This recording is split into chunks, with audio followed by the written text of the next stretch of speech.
Hey there. I know why you're here. You're looking for a story that will help you drift off into a peaceful sleep. Something calming, a little mysterious. Something that carries your mind away. Well, you've come to the right place. Before we begin tonight's journey, do me a little favor. Tap the like button, subscribe to the channel, and leave a comment below. Even just a good night. It really helps more sleepy souls like you find their way here. Now, close your eyes, take a deep breath, and let's begin tonight's story. She had everything. A devoted husband, a peaceful home, a life most people only dream of. But temptation whispered, and she listened when a wealthy stranger offered luxury and excitement. She left behind the man who would have given her the world, only to discover that not all that glitters is gold. In today's gripping story, she cheated on her husband with a rich man, but karma came fast. We uncover a tale of betrayal, heartbreak, and one woman's painful journey to realize what she truly lost. Get ready for a cinematic, emotional ride that will leave you questioning love, loyalty, and the price of ungrateful choices. Stay tuned, because what happens next, you won't see coming.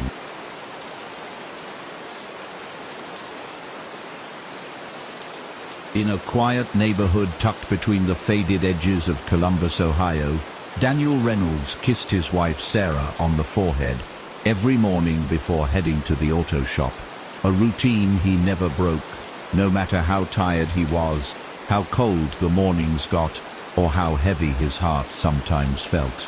Their home was modest but warm, a two-bedroom bungalow filled with mismatched furniture, framed memories, and the comforting smell of old books and cinnamon-scented candles that Sarah loved to light after dinner. Daniel worked with his hands, his shirt stained with grease and sweat, but he returned home each evening with a smile for the woman he still saw as the brightest part of his day.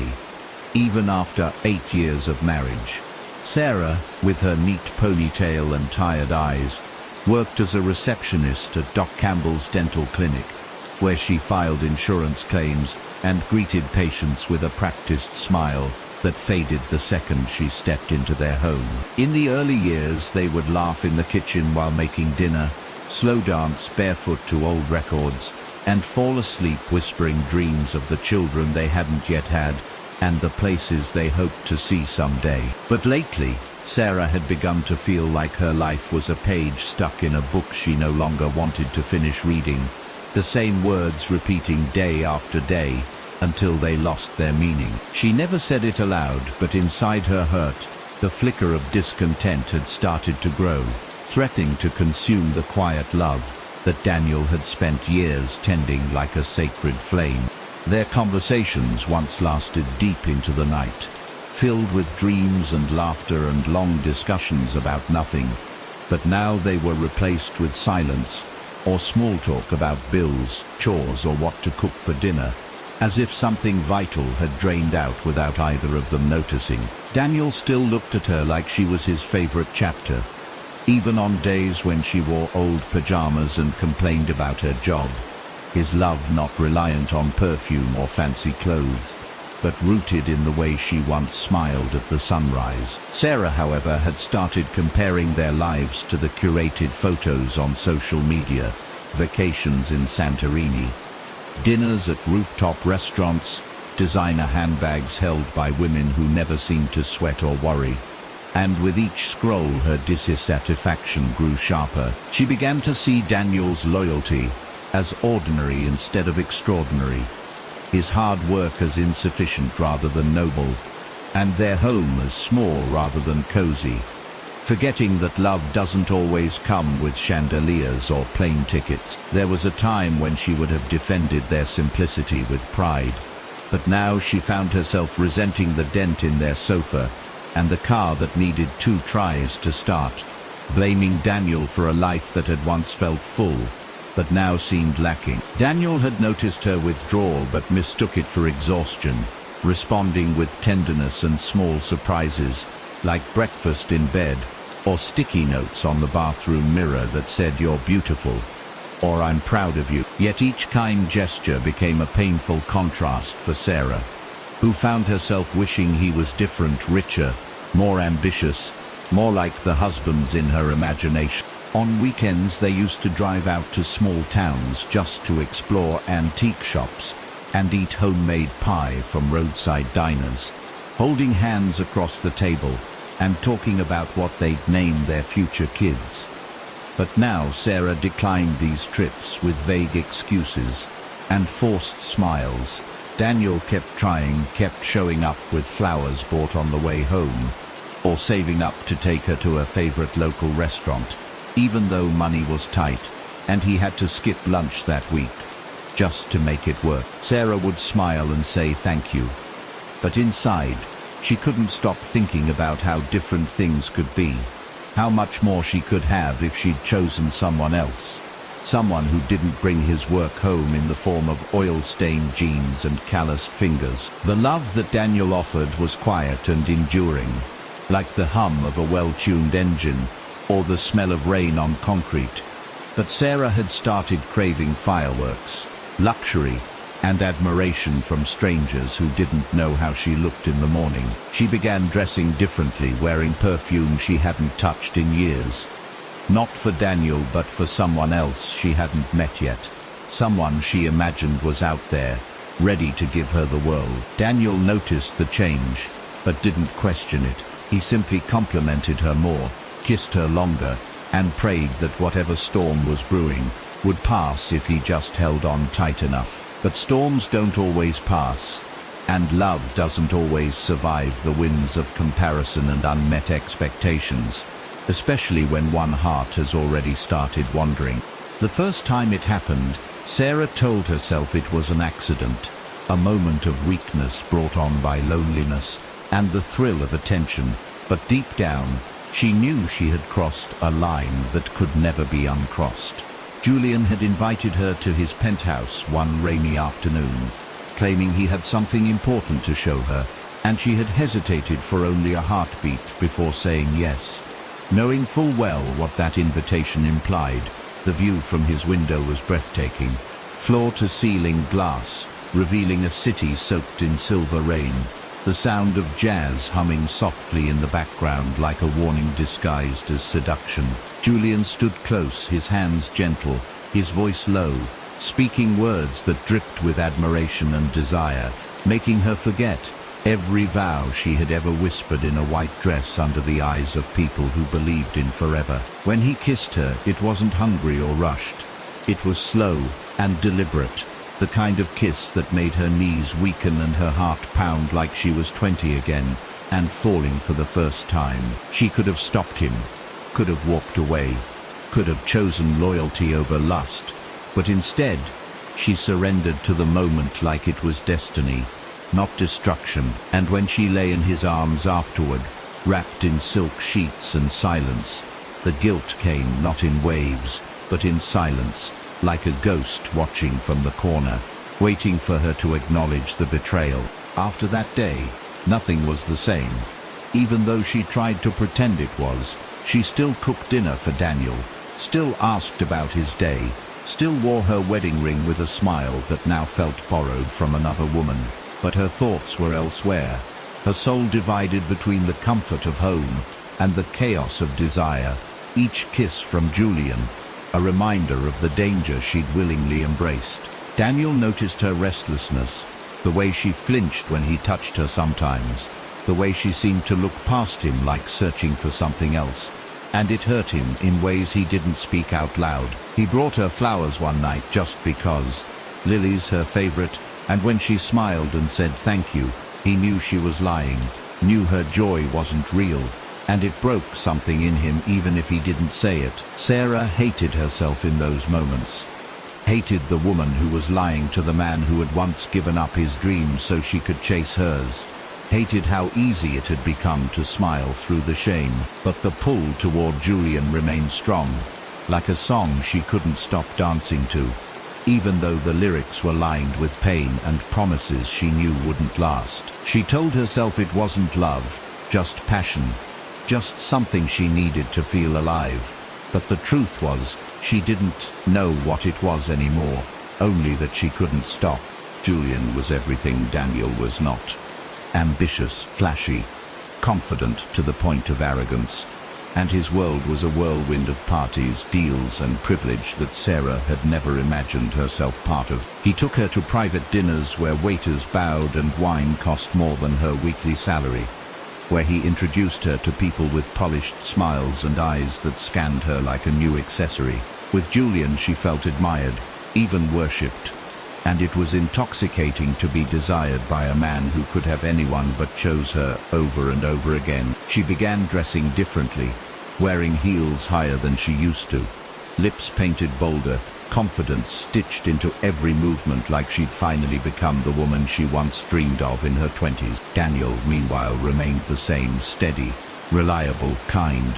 But now those qualities felt dull in comparison, like a favorite song that no longer stirred her heart the way it used to. She resented herself for feeling that way, knowing that the problem wasn't Daniel's simplicity, but her own greed, her own restlessness that made her blind to the man who still looked at her like she was magic. Still, she continued seeing Julian, each time promising herself it would be the last, and each time falling deeper into a reality where consequences didn't exist and love didn't come with history.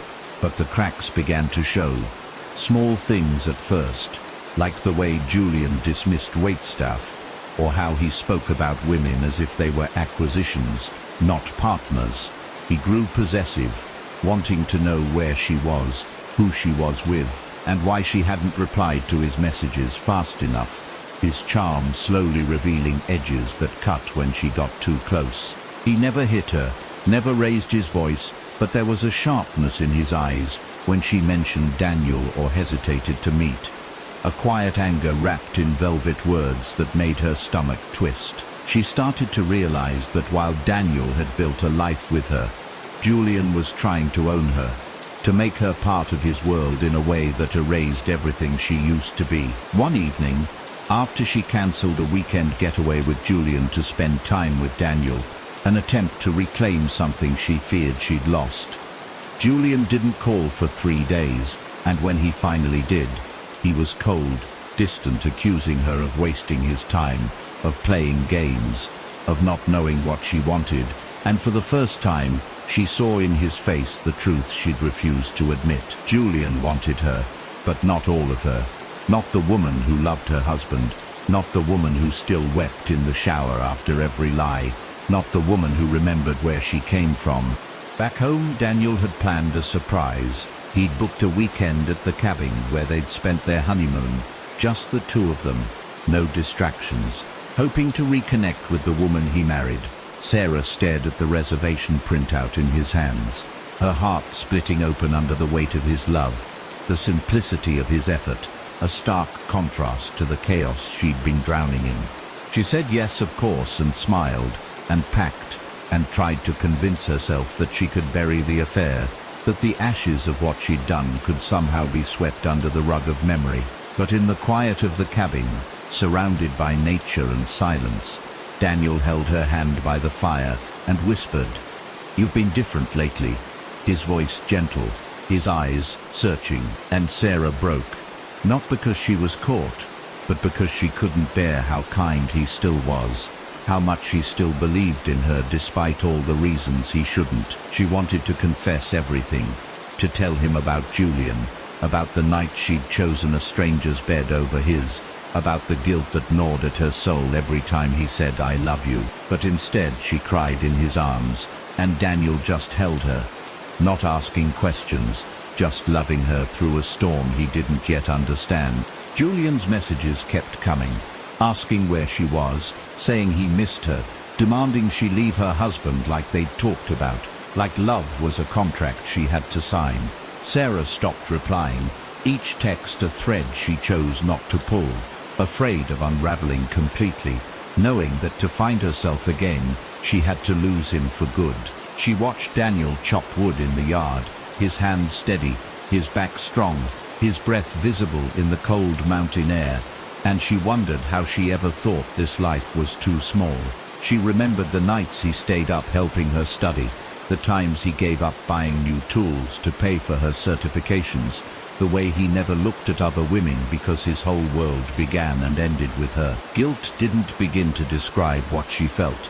It was grief, shame, love, and longing all tangled together in a knot she feared would never untie. She knew she had to choose, truly choose, not just who she wanted in her bed, but who she wanted to grow old with, whose sacrifices she was willing to honor with her own. And for the first time in months, she felt clarity. Not clean, not free, but clear. Because the affair wasn't just a mistake, it was a mirror, and finally, she was ready to look at herself without blinking. The drive back from the cabin was quiet, not awkward or cold, but heavy with an invisible weight that sat between them like a third presence. Neither dared to name, and Sarah's hands trembled slightly on her lap as the city skyline reappeared on the horizon.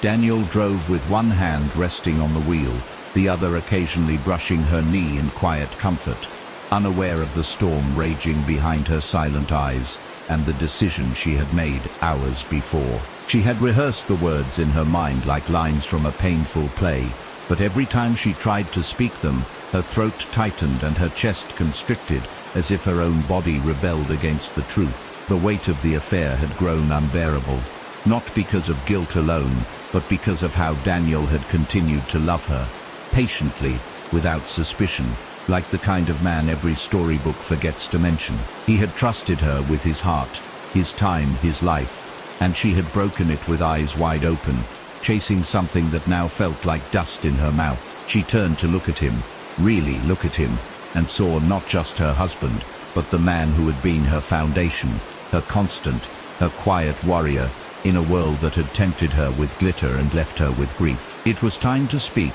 and she knew that once the words left her lips, nothing would ever be the same. But silence had become too cruel a cage to live in any longer. When they arrived home, Daniel carried in the bags and started to unpack without a word, humming a soft tune he always sang when he was content, unaware that his world was about to split at the seams. Sarah stood at the doorway of their bedroom, her fingers clutching the frame like it might hold her up when everything else collapsed. And finally she whispered his name, not the casual kind, but the kind laced with fear and love and the ache of goodbye. He turned slowly, sensing the shift in the air, his smile fading as he met her eyes, which shimmered not with joy but with sorrow. And in that instant, he knew something was wrong. "Daniel," she said again, her voice cracking under the weight of what it carried, and he crossed the room in 2 steps, gently touching her arms, searching her face, like a man bracing for a storm. "There's something I need to tell you," she whispered, and he simply nodded, his eyes steady, inviting the truth with a bravery that made her fall in love with him all over again. She sank onto the edge of the bed, and he followed, the space between them vanishing as she took his hands in hers and began to speak, not in riddles or defenses, but in raw, trembling honesty. "I was unfaithful," she said, and the world stopped spinning. She told him everything, not because she wanted to hurt him, but because he deserved the truth, without filters, without sugarcoating, just the naked ugliness of what she had done and why. She spoke of Julian, of the first meeting, of how lost she had felt, how flattered she had been, how foolish and selfish and broken she had become, chasing something that meant nothing in the end. Daniel didn't interrupt, didn't shout, didn't pull away, though she saw the way his hands tightened, the way his eyes glistened, the way his body trembled with the effort of not falling apart. She cried as she confessed, not for herself, but for what she had done to him, to them, to the life they had built together on a foundation she had cracked with her betrayal. He sat silently, his face unreadable, his breathing slow and forced, and when she finally finished speaking, there was a long pause that stretched like eternity across the room. Then he stood up, walked to the window, and stared out for a long time, his back to her, his shoulders rising and falling like waves against a rocky shore. "Why?" he asked, finally, and his voice was so soft, so small, It broke something inside her that no punishment could ever mend. "I don't know," she replied. And that was the truth. There was no one reason, just 1,000 tiny ones stacked into a selfish mountain she had climbed, without thinking of who she left behind.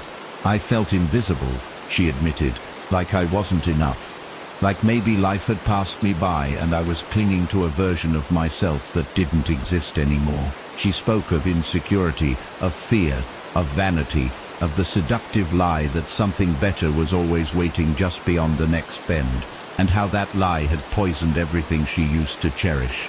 She didn't ask for forgiveness, didn't expect it, because she knew some wounds weren't meant to be healed with words alone, and love didn't mean excusing destruction. Daniel listened, but his face remained distant, and she knew she might have already lost him the moment she chose someone else, no matter how sorry she was now.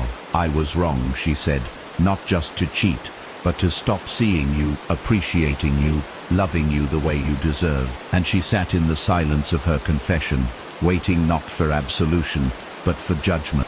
After a long time, Daniel turned around and looked at her, and his eyes were red but clear, his expression broken but still beautiful in a way that made her want to sob. "I gave you everything," he said, and she nodded, the tears falling freely now, because he was right, and she had thrown it all away for moments that meant nothing.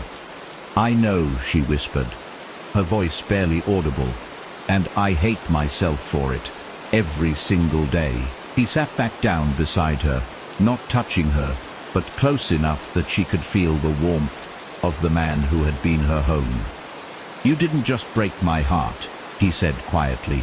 "You broke our story, you rewrote it without me, and now I don't know how to read the ending." Sarah sobbed into her hands, not expecting him to hold her, but wishing for a time machine, a reset, a second chance she knew she hadn't earned. "I want to fix it," she said.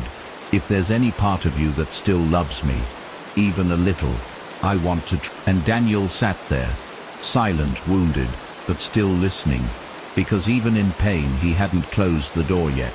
For the next few days they lived like strangers under the same roof. He slept on the couch, she slept with her guilt, and they spoke only in fragments when necessary.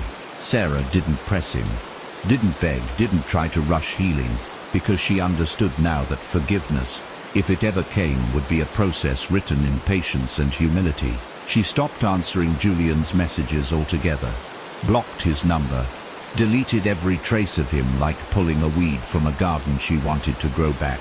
Beautiful, she cooked Daniel's favorite meals, not to win him over, but to remember the joy of caring for someone who had cared for her unconditionally. He accepted the meals with quiet thanks, but never smiled, never lingered, and she knew each day was a test, not of his love, but of his resolve to protect his heart from her again. Sarah started therapy, not to fix what was broken overnight, but to understand the emptiness that had made her so easy to sway, and Daniel noticed, even if he didn't say anything. It was the first time she chose to fight for something without shortcuts, without seduction, just faith and effort and time.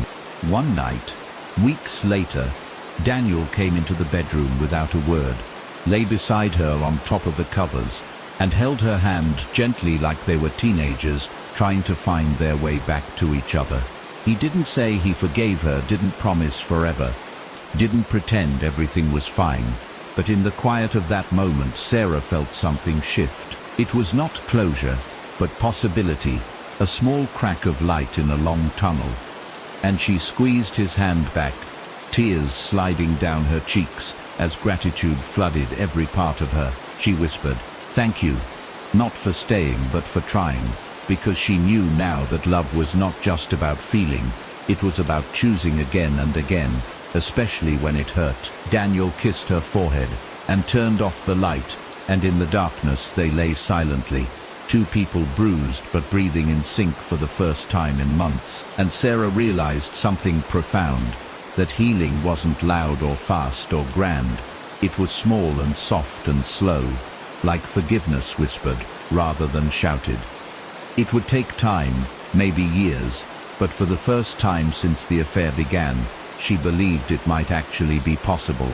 The days crept by like shadows at dusk, quiet, slow, stretching endlessly into the distance where normalcy once lived but no longer did.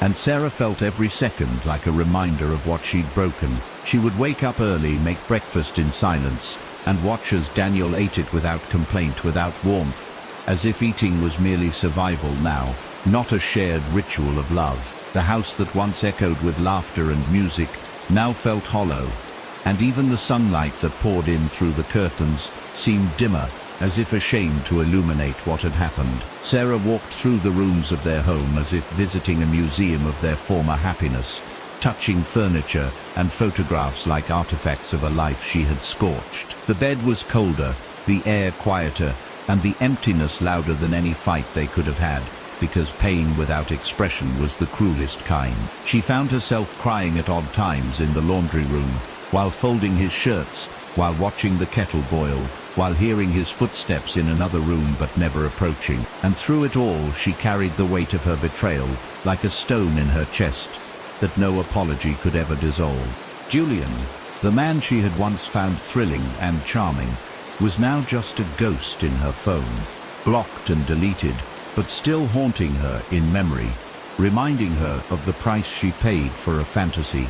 He had promised her the world in a penthouse view, expensive wine, spontaneous trips, and whispered dreams that tasted sweet but dissolved like sugar in rain, leaving nothing but regret. What she thought was love had been lust wrapped in wealth, a shiny lie that she clung to when her self-worth was at its weakest, and she hated herself for letting it cloud her judgment.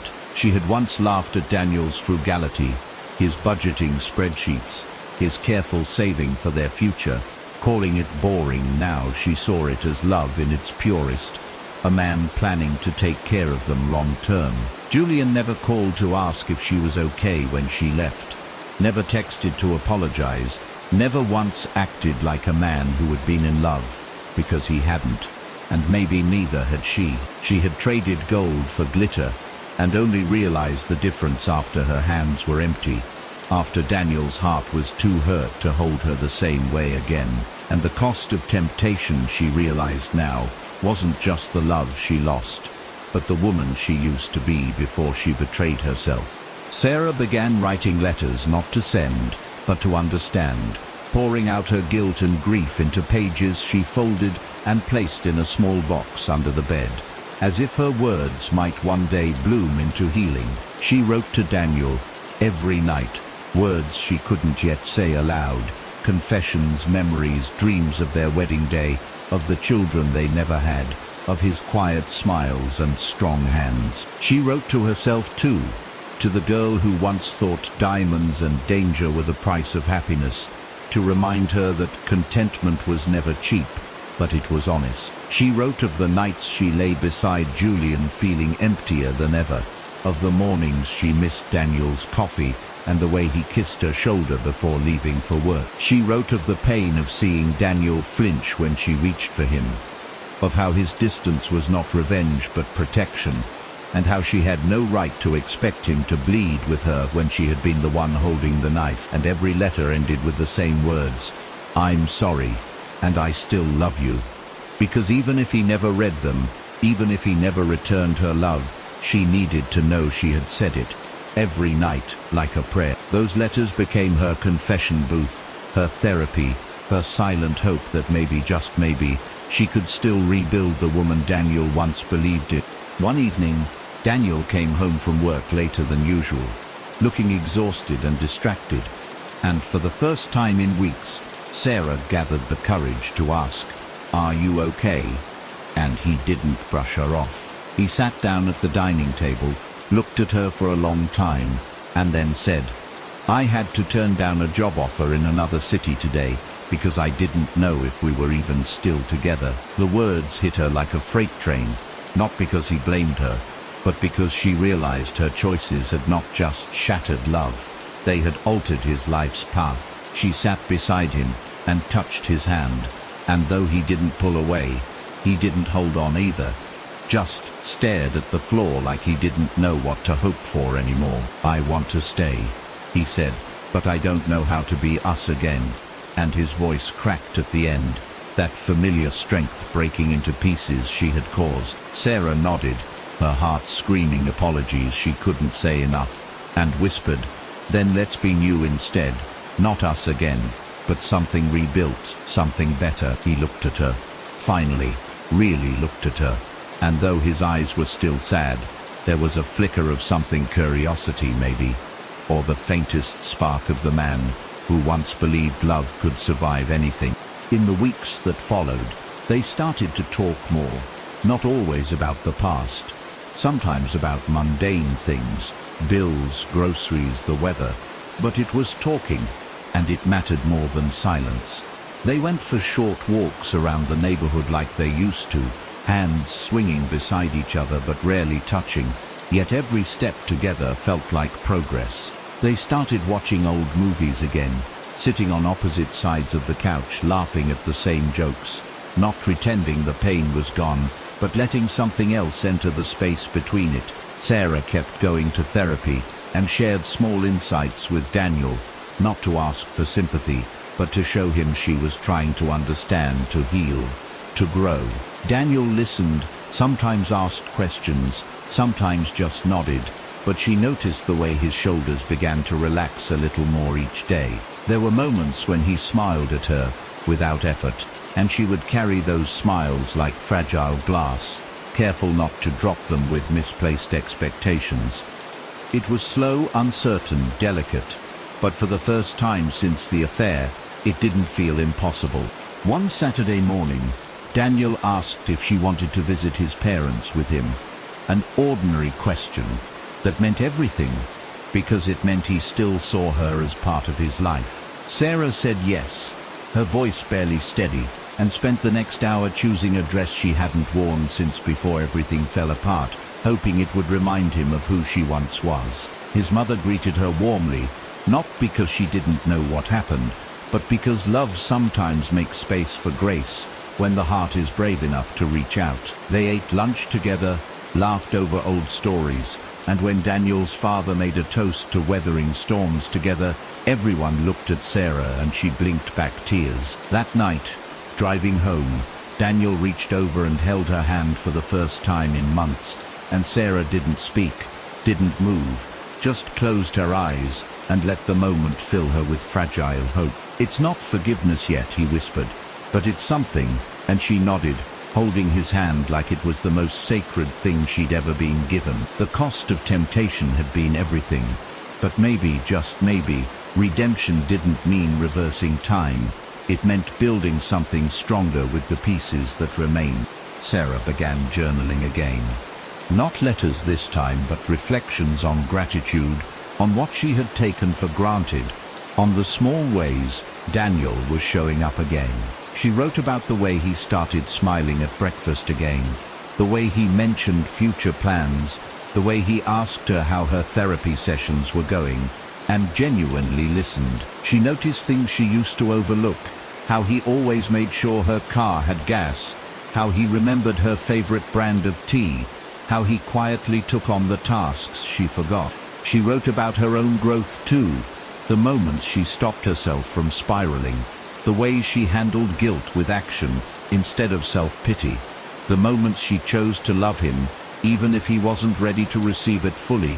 And as she filled the pages with these thoughts, she realized something vital, that contentment wasn't a place, it was a choice, a mindset, a discipline of heart. She had once believed love was supposed to be fireworks, but now she understood it was in the daily decisions to show up, to be honest, to be kind, especially when it was hard. And, with every word she wrote, she stitched herself back together. They weren't fixed, they weren't perfect. They were two people who had been shattered and were trying to be whole again, not just for each other but for themselves, and it was the hardest thing either of them had ever done. But there was beauty in the trying, in the slow rediscovery of laughter, in the nights when they fell asleep closer than before, in the mornings when they made coffee side by side. Sarah no longer measured progress by how much Daniel forgave, but by how much she grew into the woman he could maybe one day trust again. Daniel no longer looked at her with hatred, only hesitation, and even that felt like a mercy. They were not in love again, but they were learning to like each other again, and that, Sarah believed, was a doorway worth walking through.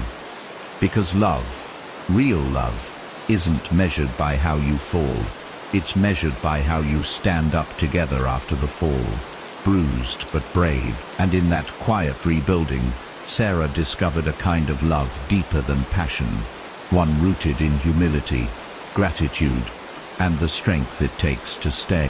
The affair didn't begin with a kiss. It began with a look, a lingering silence, 1,000 imagined scenarios that made her blush and made her ache in ways she hadn't felt since her honeymoon. It was emotional long before it became physical, filled with texts at midnight, long drives to nowhere, and excuses she didn't believe herself when she told Daniel she had to work late or see a friend. Julian wasn't pushy, he was patient, alluring in the way he made her feel chosen, like she was a diamond buried in dirt. He was determined to polish and display. Sarah knew it was wrong, knew the danger of playing with fire while wrapped in vows and shared memories, but each encounter made the flames feel worth it, like she'd been cold for so long.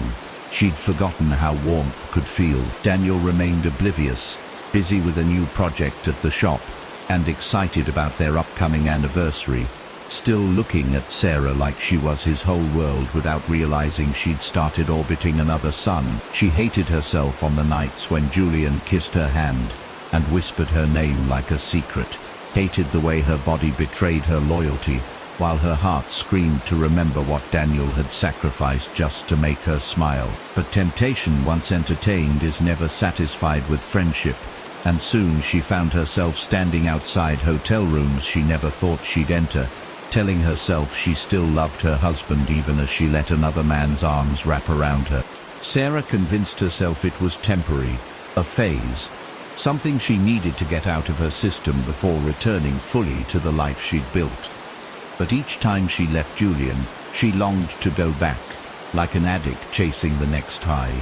She began resenting Daniel's small gestures, the way he packed her lunch, the way he held her hand in public, the way he texted her just to say thinking of you, because they reminded her of the innocence she was tarnishing with every secret. Her wardrobe changed, her perfume changed, even the way she walked and smiled and spoke began to carry the confidence of a woman who had options, though none of them could see the storm quietly building inside her. Daniel noticed the changes, asked gentle questions, and offered more support, thinking she was going through a personal crisis, never once accusing her because his love refused to doubt what he still believed was sacred. The distance between them grew, a silent rift Sarah didn't know how to close, because part of her didn't want to, believing that maybe this was just evolution, not betrayal. Julian, meanwhile, began to call her his, showering her with compliments and luxuries Daniel could never afford, making her feel like royalty even as she betrayed her own crown. But beneath all the sparkle, a quiet voice still whispered at night, the voice of a man who once said, "No matter how hard it gets, I'll never stop choosing you." And that voice began to haunt her more than Julian ever could. It started with an invitation Sarah received at work, a sleek envelope embossed with gold foil, and the name Julian Maddox scrawled in elegant script, announcing a charity gala at one of the city's most luxurious hotels. Campbell, her boss, had been invited and extended the +1 offer to Sarah as a gesture of gratitude for her dedication, assuming she'd bring her husband and enjoy a rare night out. But Daniel, humble and unassuming, had no desire to mingle with strangers in tuxedos or sip champagne under chandeliers, saying he'd rather not go somewhere he'd feel like a misplaced wrench in a box of diamonds. Sarah laughed it off, assuring him it was no big deal. But something inside her felt disappointed, like this was a door to another world, and Daniel had refused to walk through it with her. So she went alone, telling herself it was harmless, just a night out. just a bit of sparkle for a woman who hadn't felt special in a long time. But the moment she stepped into that ballroom, her breath caught at the shimmering walls, the soft jazz music, and the men in suits who smelled like power and carried themselves like they owned the air. That was where she first saw Julian Maddox. Not on stage or in the spotlight, but at the corner bar, laughing with a group of investors, radiating confidence and charm like a movie character brought to life. Julian noticed her before she noticed him, watching as she walked past in her borrowed black dress and carefully done makeup. Her beauty subtle but undeniable, the kind that didn't beg for attention but received it anyway. When their eyes met, he didn't look away. He smiled like they'd met before in another life and raised his glass in silent acknowledgement, a gesture that made her skin warm and her pulse race with unfamiliar excitement. He made his way over during dessert, complimented her smile, asked about her life in a way that made her feel like her answers mattered, even when she told him about working reception and living in a modest home. She spoke of her husband only once, briefly saying he was working late and couldn't make it. And Julian nodded politely but didn't ask more, as if he already knew the gaps in her heart that no one else had noticed. The conversation was effortless, the way he laughed at her jokes and leaned in close like she was the most interesting woman in the room. And for the first time in years, Sarah felt seen, felt wanted, felt electric in her own skin. When the night ended, he offered her a ride, and though she declined, she stood outside his sleek car for several minutes, unsure whether she was saying no for her husband's sake or for her own. That night in bed beside Daniel, she stared at the ceiling long after he'd fallen asleep, the echo of Julian's voice replaying in her mind, like a song she couldn't forget, wondering if maybe that single conversation had already changed something deep inside her. Days passed, but Julian didn't. He sent her flowers at the clinic, a tasteful arrangement of lilies and orchids, with a note that read, "You were the best part of that evening.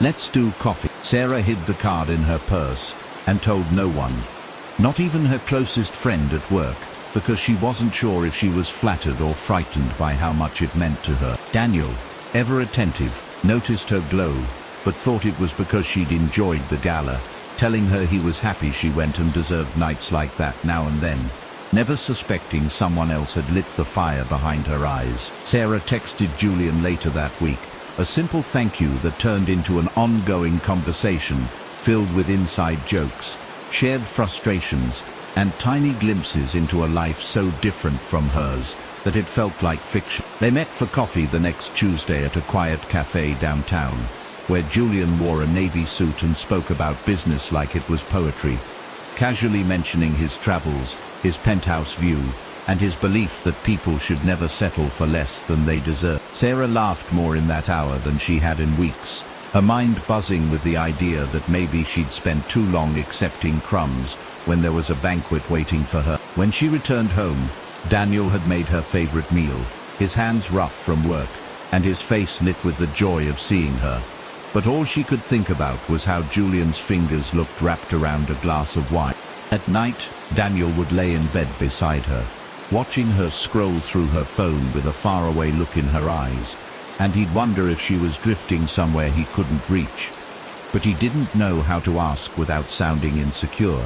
He told himself that marriages go through phases, that stress and routine were temporary, and that Sarah would come back to him once they saved enough to take that trip to Maine she used to talk about with stars in her eyes. Sarah, meanwhile, felt like she was suffocating in the repetition of their life, each day blurring into the next with the same drive, the same dinner, the same small talk that once felt sweet, but now felt suffocating. She would lie beside Daniel and wonder what it would be like to wake up in silk sheets beside a man who wore tailored suits, someone who took her to charity galas and told her she was exquisite instead of just beautiful. And even though Daniel held her like a lighthouse holds a ship from drifting too far, she couldn't help but imagine the thrill of being adored by someone who seemed larger than life. The simplicity that once brought her peace now felt like a cage made of routines and dusty photo albums, and each passing day chipped away at her gratitude like waves against stone. Daniel didn't know that she was slipping through his fingers, loving him a little less each day, not because of anything he did wrong, but because she forgot that quiet love is still love. And sometimes, it's the kind that lasts forever if you let it. Every morning, Sarah watched him pull out of the driveway in that old pickup truck he swore he'd fix up one day, waving goodbye with that same boyish grin he wore the day they met. And every morning, her heart felt heavier with secrets she hadn't yet named. She'd go about her day pretending to be content, nodding at patients, answering phones and checking emails, but inside, she was unraveling thread by thread, wondering if this was all life had to offer. She began fantasizing about new beginnings, secret possibilities, and strange men in suits who made her feel alive again, even though she didn't know their names, or if they even existed. Her co-workers noticed her distraction but chalked it up to boredom, never guessing the emotional war she was fighting behind her carefully applied makeup and polite smiles. Daniel, meanwhile, was at the shop saving up for their anniversary weekend, talking to co-workers about the surprise cabin getaway he was planning, thinking maybe some time away would rekindle what felt like a fading flame. But Sarah wasn't waiting to be rekindled, she was waiting to be replaced, to be swept off her feet, to be rescued from a life she no longer appreciated. And in her yearning for more, she forgot the beauty of what she already had. A man who would have given her the world if he could, but gave her his heart every single day instead. The days crept by like shadows at dusk, quiet, slow, stretching endlessly into the distance where normalcy once lived, but no longer did. And Sarah felt every second like a reminder of what she'd broken. She would wake up early, make breakfast in silence, and watch as Daniel ate it without complaint, without warmth, as if eating was merely survival now, not a shared ritual of love. The house that once echoed with laughter and music now felt hollow, and even the sunlight that poured in through the curtains seemed dimmer, as if ashamed to illuminate what had happened. Sarah walked through the rooms of their home, as if visiting a museum of their former happiness, touching furniture and photographs like artifacts of a life she had scorched. The bed was colder, the air quieter, and the emptiness louder than any fight they could have had, because pain without expression was the cruelest kind. She found herself crying at odd times in the laundry room, while folding his shirts, while watching the kettle boil, while hearing his footsteps in another room but never approaching. And through it all, she carried the weight of her betrayal like a stone in her chest that no apology could ever dissolve. Julian, the man she had once found thrilling and charming, was now just a ghost in her phone, blocked and deleted, but still haunting her in memory, reminding her of the price she paid for a fantasy. He had promised her the world in a penthouse view, expensive wine, spontaneous trips, and whispered dreams that tasted sweet, but dissolved like sugar in rain, leaving nothing but regret. What she thought was love had been lust wrapped in wealth, a shiny lie that she clung to when her self-worth was at its weakest, and she hated herself for letting it cloud her judgment. She had once laughed at Daniel's frugality, his budgeting spreadsheets, his careful saving for their future, calling it boring. Now she saw it as love in its purest form, a man planning to take care of them long term. Julian never called to ask if she was okay when she left, never texted to apologize, never once acted like a man who had been in love because he hadn't. And maybe neither had she. She had traded gold for glitter, and only realized the difference after her hands were empty, after Daniel's heart was too hurt to hold her the same way again. And the cost of temptation, she realized now, wasn't just the love she lost, but the woman she used to be before she betrayed herself. Sarah began writing letters, not to send but to understand, pouring out her guilt and grief into pages she folded and placed in a small box under the bed, as if her words might one day bloom into healing. She wrote to Daniel every night, words she couldn't yet say aloud, confessions, memories, dreams of their wedding day, of the children they never had, of his quiet smiles and strong hands. She wrote to herself too, to the girl who once thought diamonds and danger were the price of happiness. To remind her that contentment was never cheap, but it was honest. She wrote of the nights she lay beside Julian feeling emptier than ever, of the mornings she missed Daniel's coffee and the way he kissed her shoulder before leaving for work. She wrote of the pain of seeing Daniel flinch when she reached for him, of how his distance was not revenge but protection, and how she had no right to expect him to bleed with her when she had been the one holding the knife. And every letter ended with the same words, "I'm sorry, and I still love you," because even if he never read them, even if he never returned her love, she needed to know she had said it, every night, like a prayer. Those letters became her confession booth, her therapy, her silent hope that maybe, just maybe, she could still rebuild the woman Daniel once believed in. One evening, Daniel came home from work later than usual, looking exhausted and distracted, and for the first time in weeks, Sarah gathered the courage to ask, "Are you okay?" And he didn't brush her off. He sat down at the dining table, looked at her for a long time, and then said, "I had to turn down a job offer in another city today because I didn't know if we were even still together." The words hit her like a freight train, not because he blamed her, but because she realized her choices had not just shattered love, they had altered his life's path. She sat beside him and touched his hand, and though he didn't pull away, he didn't hold on either, just stared at the floor like he didn't know what to hope for anymore. "I want to stay," he said, "but I don't know how to be us again," and his voice cracked at the end, that familiar strength breaking into pieces she had caused. Sarah nodded, her heart screaming apologies she couldn't say enough, and whispered, "Then let's be new instead. Not us again, but something rebuilt, something better." He looked at her, finally, really looked at her, and though his eyes were still sad, there was a flicker of something, curiosity maybe, or the faintest spark of the man who once believed love could survive anything. In the weeks that followed, they started to talk more, not always about the past, sometimes about mundane things, bills, groceries, the weather. But it was talking, and it mattered more than silence.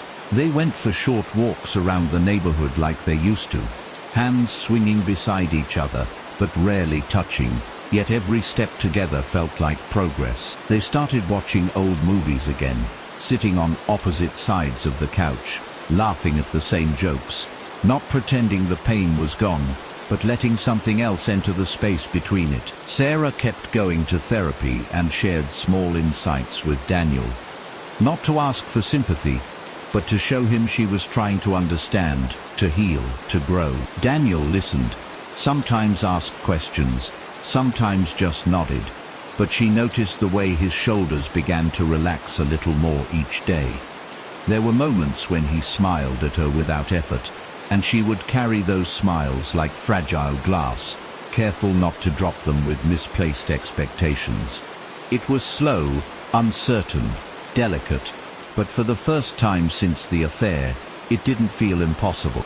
One Saturday morning, Daniel asked if she wanted to visit his parents with him. An ordinary question that meant everything, because it meant he still saw her as part of his life.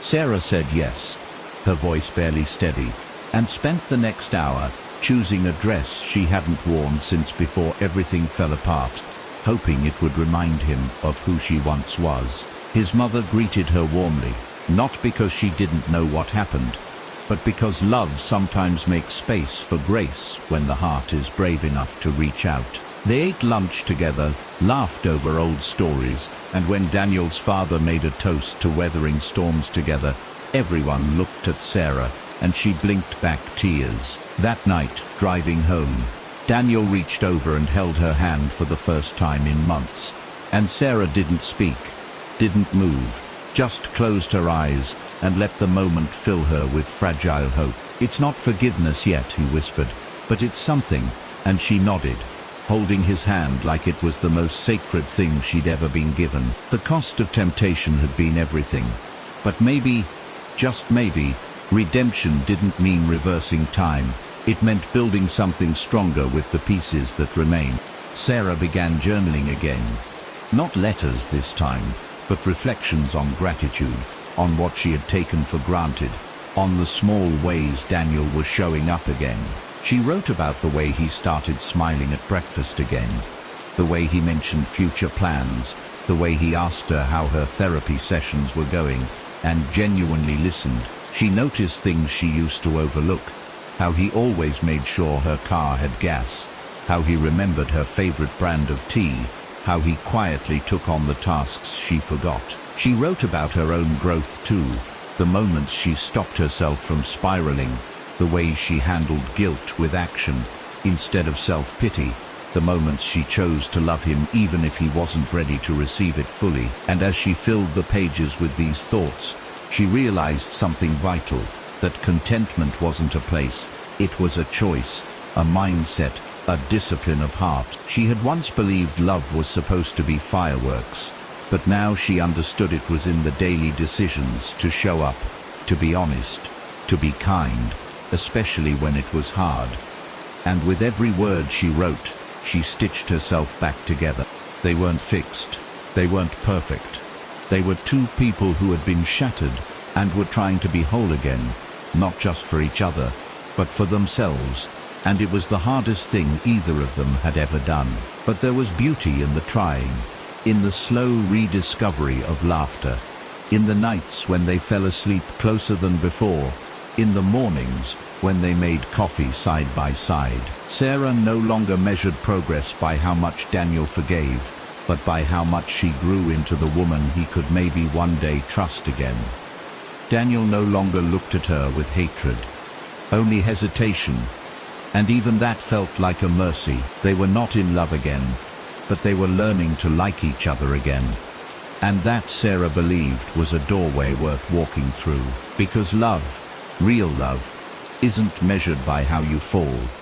It's measured by how you stand up together after the fall, bruised but brave. And in that quiet rebuilding, Sarah discovered a kind of love deeper than passion, one rooted in humility, gratitude, and the strength it takes to stay. One evening, Daniel found one of her old letters, the kind she'd written but never meant to share, folded between pages of a recipe book he pulled off the shelf. He read it in silence, standing at the counter, eyes moving slowly over every word, feeling each sentence like a whisper in the dark from a version of Sarah he hadn't met yet. She walked into the room and froze, her breath catching when she saw what he held, unsure whether to explain or simply disappear. "Did you mean this?" he asked, his voice unreadable, and she nodded, unable to form words through the knot in her throat. He folded the letter carefully, set it on the counter, and walked away, not with anger, not with comfort, but with something in between, like confusion wrapped in curiosity. She sat down at the table, staring at that folded paper like it was a bomb she forgot she planted, unsure if it had just diffused or detonated. Later that night, as they brushed their teeth side by side in the mirror, Daniel said, "I didn't know you remembered that trip to the lake." And Sarah looked up, eyes wide, because that memory had been buried so long she thought it was hers alone. And in that moment, the past didn't feel like an enemy. It felt like a place they had once shared, still standing, waiting for them to return differently. The next weekend, Daniel invited her on a walk, not far, just around the block. But it was the first time he asked her to do something since the betrayal, and she clung to the invitation like it was oxygen. They walked in near silence at first, passing houses and gardens, avoiding eye contact with strangers, each step a question neither of them dared to ask. "Do you remember the Mitchells?" he asked suddenly, pointing to a familiar porch, and Sarah smiled, her voice steady for once, as she replied, "They still wave the same way." They laughed softly, not at anything funny, but at the comfort of shared memory, the kind that reminded them they had a life before pain. As they rounded the last corner, he said, "I'm not ready to forgive you yet," and she nodded, expecting it, grateful for the honesty instead of hope. "But I'm also not ready to lose you completely." he added, and those words were enough. Enough to plant something in her that might bloom later, something stronger than regret. And that night, she wrote in her journal, "Maybe love isn't lost. Maybe it's just hiding, waiting for us to find it again. Slower, softer, truer." Julian, meanwhile, had moved on to someone new. Another woman dazzled by his charm and car. And Sarah watched from a distance, not with jealousy but pity, because she now saw through the glitter he sold. He posted pictures of lavish dinners and luxury vacations, but Sarah knew the loneliness behind them, the emptiness of a man who measured worth by wallets and not warmth. There was a time when she would have still checked his page obsessively, wondering what might have been, but now she scrolled past without pause, her heart anchored elsewhere. She no longer missed Julian, and that surprised her. What she missed had never been him, but what he represented, an escape, a thrill, a lie that disguised itself as freedom. That realization brought clarity, and with it peace. Not immediate, not complete, but real, like sunlight through a cloudy window. She didn't tell Daniel about these thoughts, not yet, because this healing was hers to hold, a chapter he didn't need to carry. And in her newfound clarity, Sarah understood that temptation didn't make her a monster. What made her human was the courage to face it, fall, and still choose to rise again. Daniel's sister came to visit that month, and Sarah was nervous, unsure if she would be met with coldness or compassion, unsure if family wounds were harder to heal than romantic ones. But when Rachel hugged her at the door, not tightly but not distantly either, Sarah let herself breathe, because maybe some bridges hadn't burned as badly as she feared. They talked over tea in the kitchen while Daniel was outside, and Rachel, never one to mince words, said, "You broke him, but he still looks at you like you're home." Sarah's eyes filled instantly because she knew it was true, and hearing it from someone else made the weight of it both heavier and more sacred. "Don't waste that look," Rachel added, and though it wasn't forgiveness, it was advice, and Sarah took it like a lifeline. That night, she watched Daniel sleep, his face softer in rest than in waking, and whispered, "I see you, I still see you," though he didn't stir, because love, she had learned, wasn't just what you feel, it's what you fight for when the feeling fades, what you choose when it would be easier to leave. And so they lived one slow, silent day at a time, not in love again yet, but closer to it, carving out moments of connection from the ruins. Daniel began smiling more often, sometimes even laughing, and Sarah never took it for granted, recording everyone like a miracle. She planted a garden in the backyard, small at first, tomatoes and herbs, and when Daniel helped her one afternoon, their hands dirty and sun-warmed, it felt like a metaphor, growth after devastation. They didn't talk about the affair much anymore, not because it didn't matter, but because they had bled enough, and now they needed to build. Sarah still went to therapy, still wrote, still apologized in small ways, bringing him coffee the way he liked, letting silence sit without filling it, being present without demanding. And Daniel in turn began leaning into her again, not fully, not recklessly, but like a man who wanted to believe in hope, even if it scared him. And in those small exchanges, those fragile efforts, they found something stronger than forgiveness. They found possibility.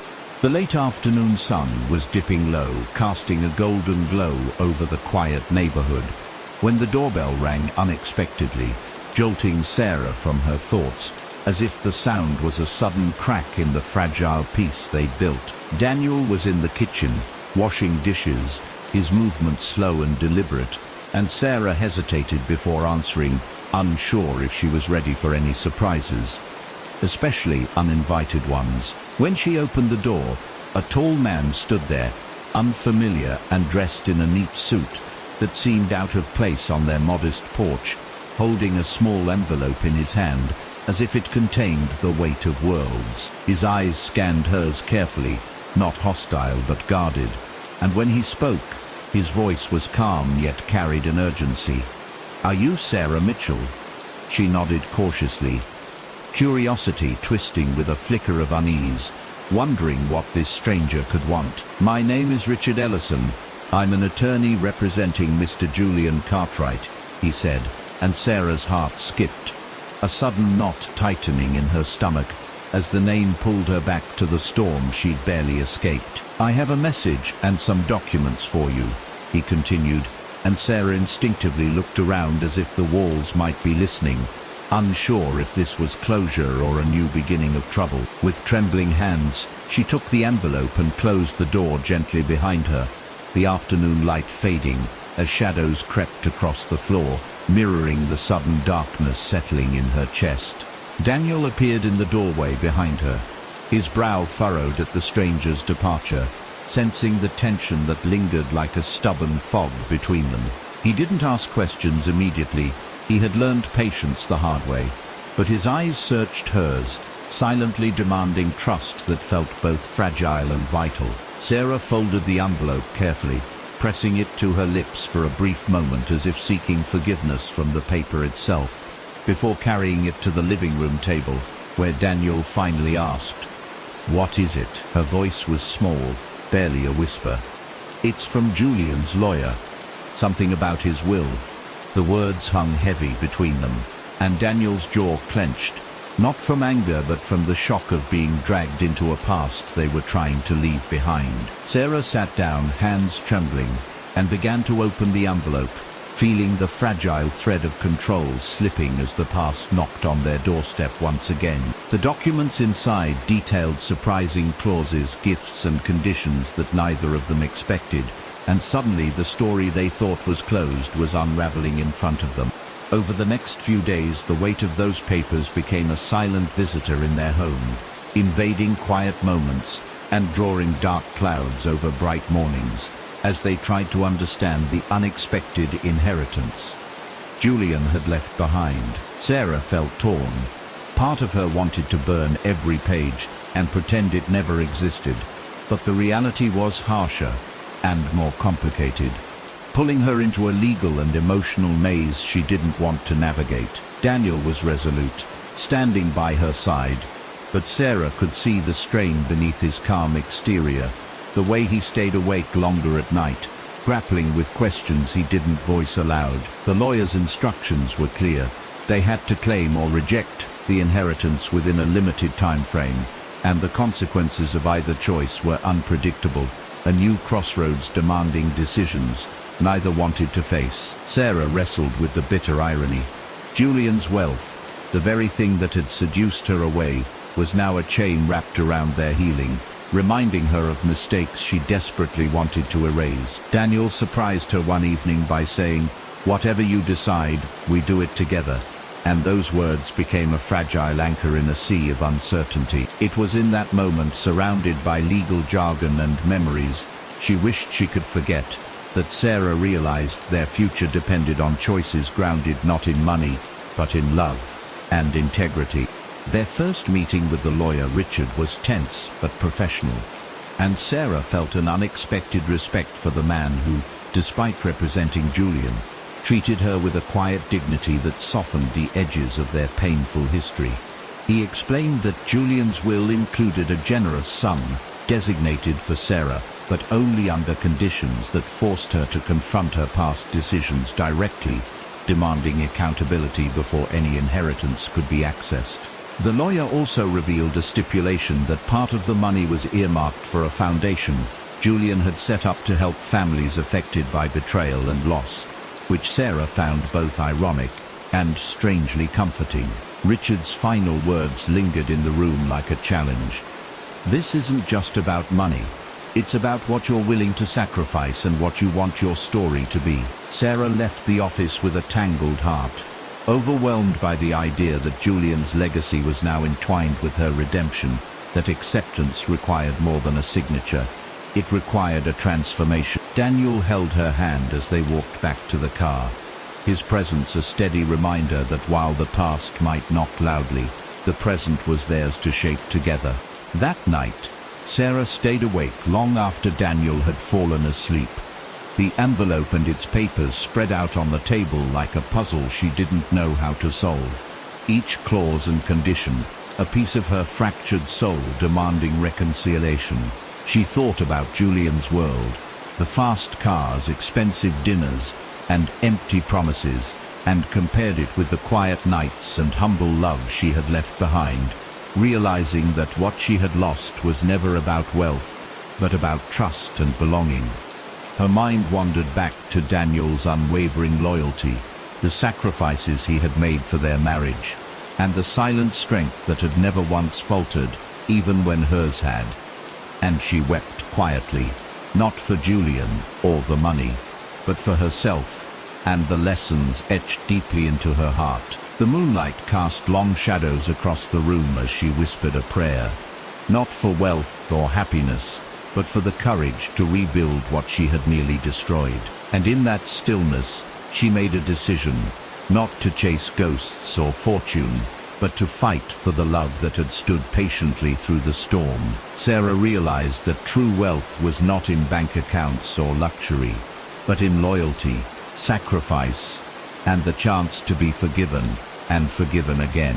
Daniel awoke to find Sarah still at the kitchen table, her eyes red but resolute, and he sat beside her without a word, sharing the silence like a fragile gift neither dared to break. She reached out and took his hand, squeezing gently, as if to say, "I am here. I want to be better." Daniel looked into her eyes and saw the honesty he had longed for, a spark that had survived the darkest nights, and for the first time in months, he allowed himself to hope. They talked for hours, not about Julian or the inheritance, but about their dreams, their fears, and the future they still wanted to build.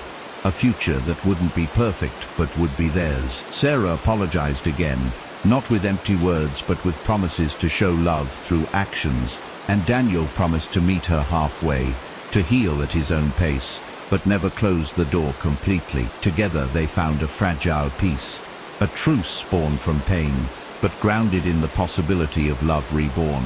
And in that quiet dawn, the story between them was no longer about betrayal or wealth, but about forgiveness and the power to choose what truly mattered. The morning sunlight streamed through the blinds like golden ribbons, wrapping the room in a quiet warmth, a contrast to the storm of thoughts still swirling inside Sarah as she stood in front of the mirror, trying to recognize the woman she had become. The reflection that stared back wasn't broken, but she wasn't whole either. Just a woman standing at the edge of choices that demanded courage she wasn't sure she had yet. Daniel's steady breathing from the bedroom reminded her that love still lived in the house, quiet and patient, waiting for her to meet it halfway without pride or shame. She ran her fingers over the edge of Julian's letter again, the ink cold but the message strangely human, as if he had finally seen the truth too late, and hoped his death might offer her a second chance at living right. There was no denying that the money could change things. It could pay off debts, secure their future, even help others. But accepting it meant carrying Julian's shadow into the life she was rebuilding. Sarah pressed her palm to her heart, listening for strength, and whispered to herself that the time had come to choose not what was easiest, but what was most honest. That morning she made a list, not of what she wanted, but of what she had been given: love, forgiveness, time, and a second chance to choose better.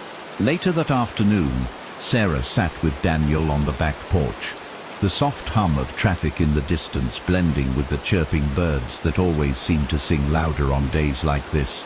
She slid the list across to him without speaking, her eyes never leaving his, as he read each item slowly, his expression unreadable until he smiled softly and nodded once. "I don't care about the money," he said plainly. "I just want peace, and for you to be at peace too." And his words sank into her like sunlight after a long, cold rain.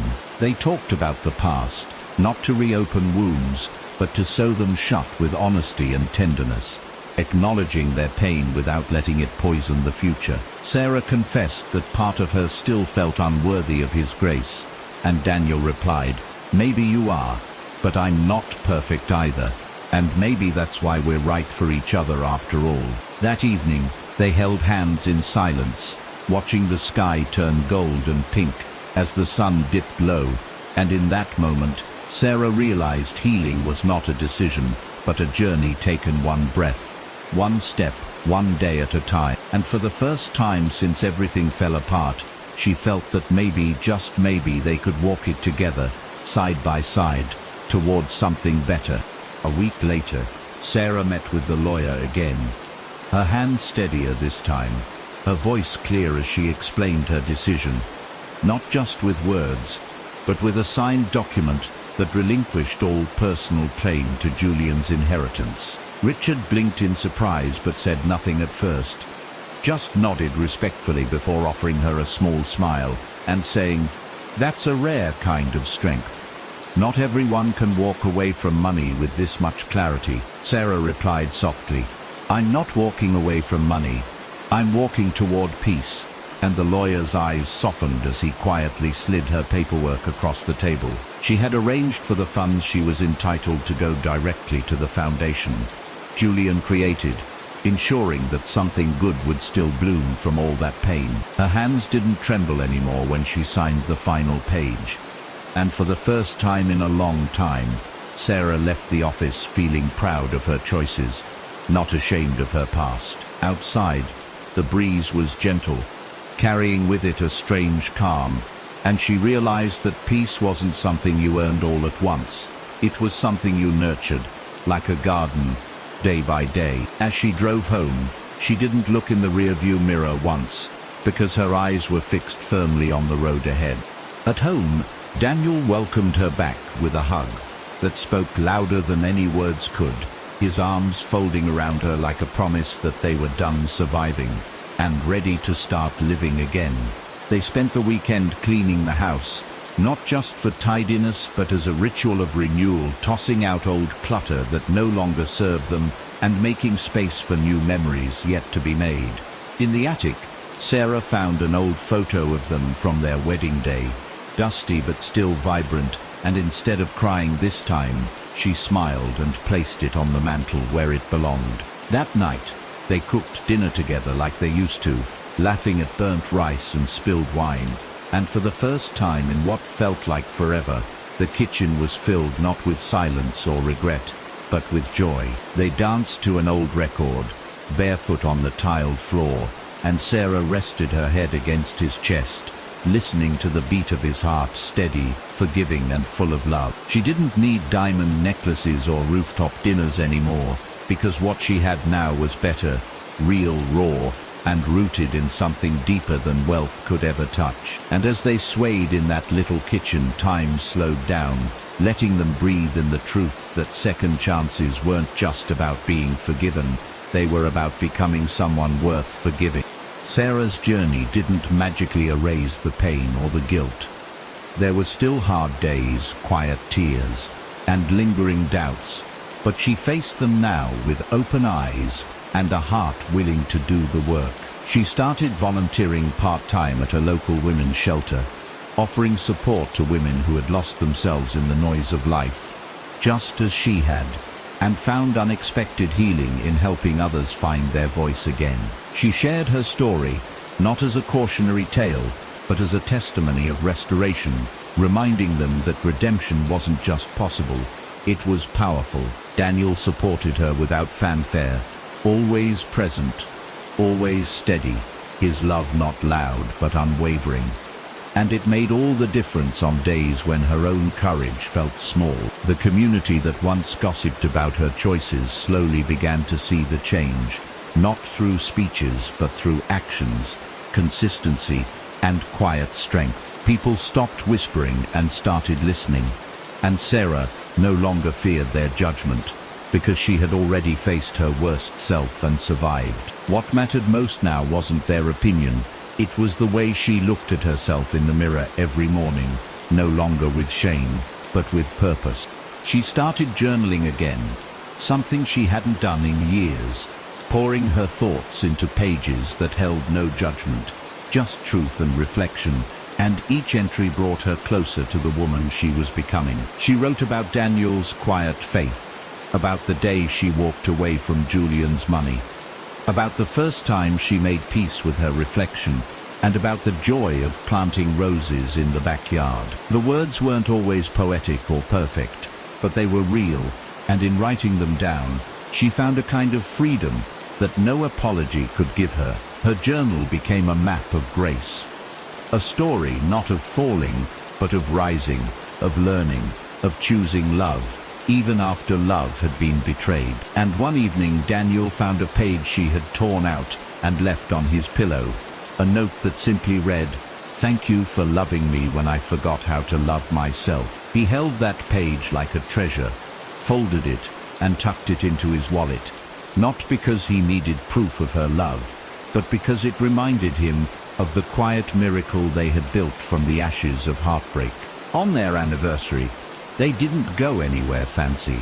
Instead, they stayed home and cooked the same meal they'd shared on their first date, laughing over burned onions and uneven pasta, like two teenagers in love again. Sarah had framed that old wedding photo and placed it on the table between them, a symbol not of the day everything began, but of the day they decided it wasn't over. They toasted with cheap wine and said little, because their smiles said enough. And when Daniel reached across the table to hold her hand, she squeezed back gently and whispered, "I'd choose you all over again," he replied, "even after everything." She nodded, especially after everything. And for once, neither of them felt the need to explain or justify the mess they had survived. They had rewritten their story, not by pretending the betrayal hadn't happened, but by choosing to be the kind of people who learned from it. Their love wasn't perfect, but it was real, and it was theirs, and in the quiet of that candlelit room, they discovered something even more powerful than forgiveness: gratitude. And sometimes that was more than enough. Sarah had once believed that love was about passion, grand gestures, and endless excitement. But now she understood that real love was about staying when things got hard, choosing each other every day, even when it hurt. She learned that loyalty wasn't just about never leaving. It was about returning when you've gone astray, owning your mistakes, and doing the work to be someone worth staying for. Julian had given her an escape, but Daniel gave her a home, and in the end, it was the home that saved her. She would never forget the pain she caused, the tears she shed, or the look in Daniel's eyes the day he found out, but she would also never forget the way he reached for her hand. Even then, they had lost so much, but they had found something deeper, a love reborn in the fire of pain, refined by truth, and sealed with forgiveness. And that was something no amount of money could buy, no luxury could replace, no fantasy could compete with. In the end, Sarah finally understood. Love is not about what you have, it's about who you choose, and who chooses to stay. The autumn wind swept through the neighborhood that Saturday morning, scattering golden leaves across the sidewalks, as Sarah opened the curtains to a world touched by the quiet elegance of change. The trees stood half bare, like honest confessions, no longer trying to impress but simply existing in their truest form.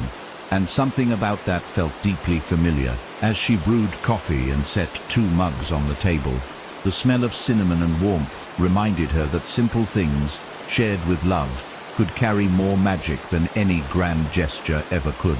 Daniel came in from the garden with dirt on his hands and a boyish grin on his face, telling her he had finally fixed the old swing in the backyard that had groaned under years of weather and weight. Sarah smiled, not because it mattered to her swing, but because it mattered to her heart, which had once been too broken to notice such quiet devotion. They sat together in comfortable silence, sipping slowly, their eyes meeting with a mutual understanding that healing wasn't loud. It was steady, consistent, and often unnoticed until you realized you no longer flinched when someone reached for your hand. And in that peace, Sarah found the courage to speak about something she had avoided for months, writing a letter to Julian's mother. The thought of reaching out to someone who had only known her as the other woman made Sarah's stomach twist, but she knew that real growth, required uncomfortable honesty and the willingness to stand in the fire of your own choices. She had seen Julian's mother at the funeral, quiet and dignified, surrounded by people but somehow entirely alone, her grief carved into her posture like the slow bending of a strong tree.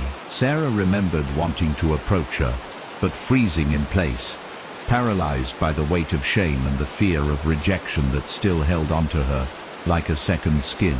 Now, with time and reflection softening the edges of her guilt, she sat down at the kitchen table with pen in hand, unsure of where to begin, but determined to speak from the heart. She didn't try to justify her choices or rewrite history.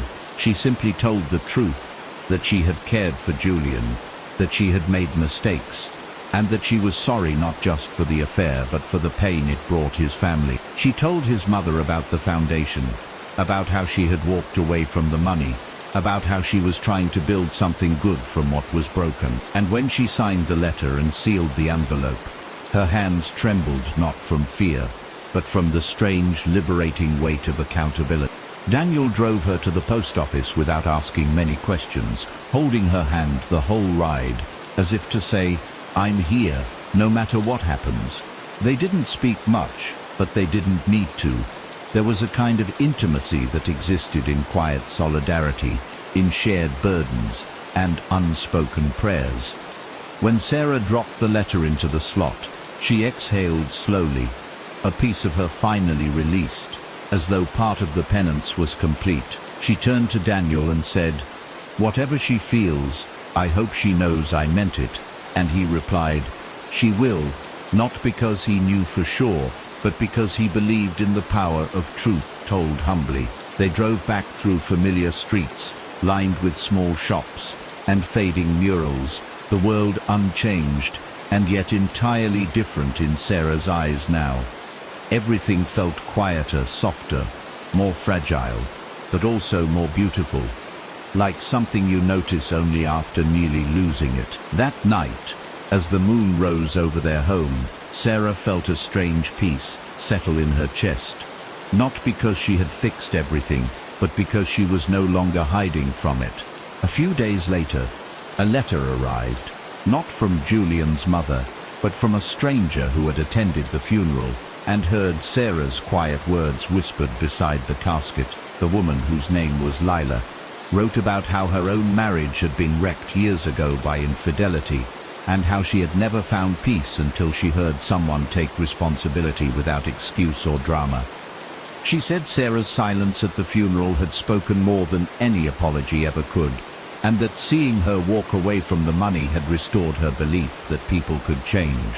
"Sometimes," Lila wrote, "we need to see someone fall with grace to believe we can rise with it too." And Sarah cried reading those words, not out of sorrow but out of something like hope. She wrote back, and they began exchanging letters, slowly building a connection, rooted not in shared perfection, but shared imperfection and honesty.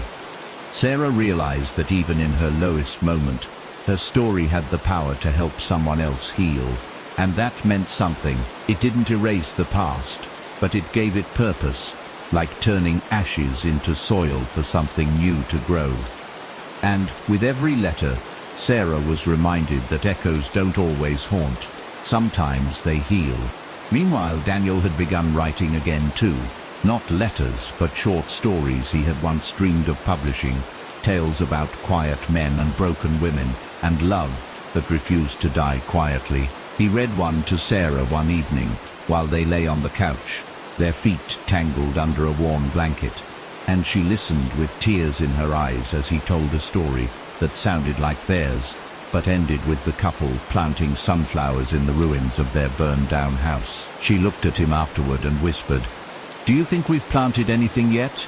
And he kissed her forehead and said, "Every day we choose each other, we're planting something." They talked late into the night, not afraid of the past anymore, because they had made peace with the ghosts and were building a garden in its place.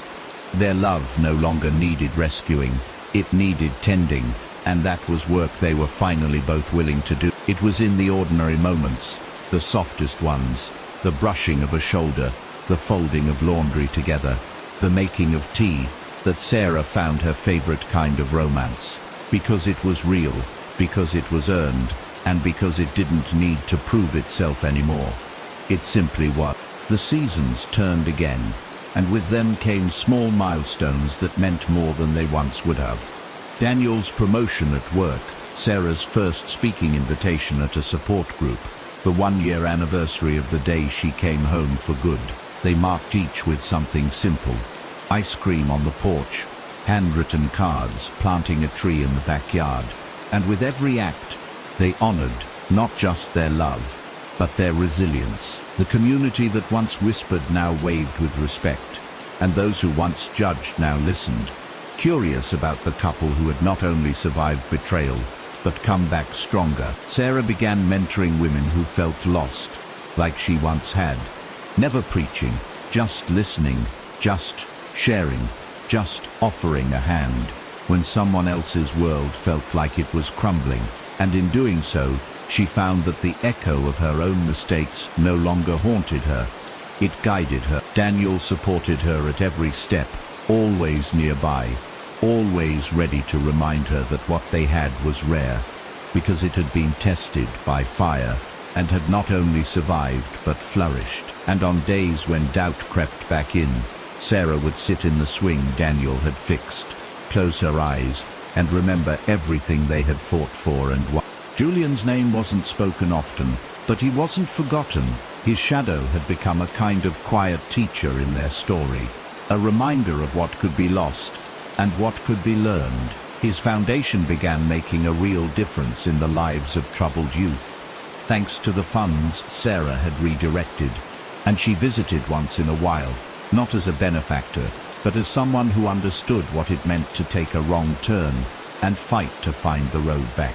The children didn't know her past, only that she cared, and in their laughter and hope, Sarah found pieces of her own soul slowly stitching itself back together. She sometimes wondered what Julian would think if he could see her now, and in the silence of those thoughts, she always whispered the same quiet prayer. I hope you found peace too. It wasn't forgiveness she sought from him anymore. It was peace with herself, and with the role he had played in shaping the woman she had become. And though he had left too soon, his story had not ended with him.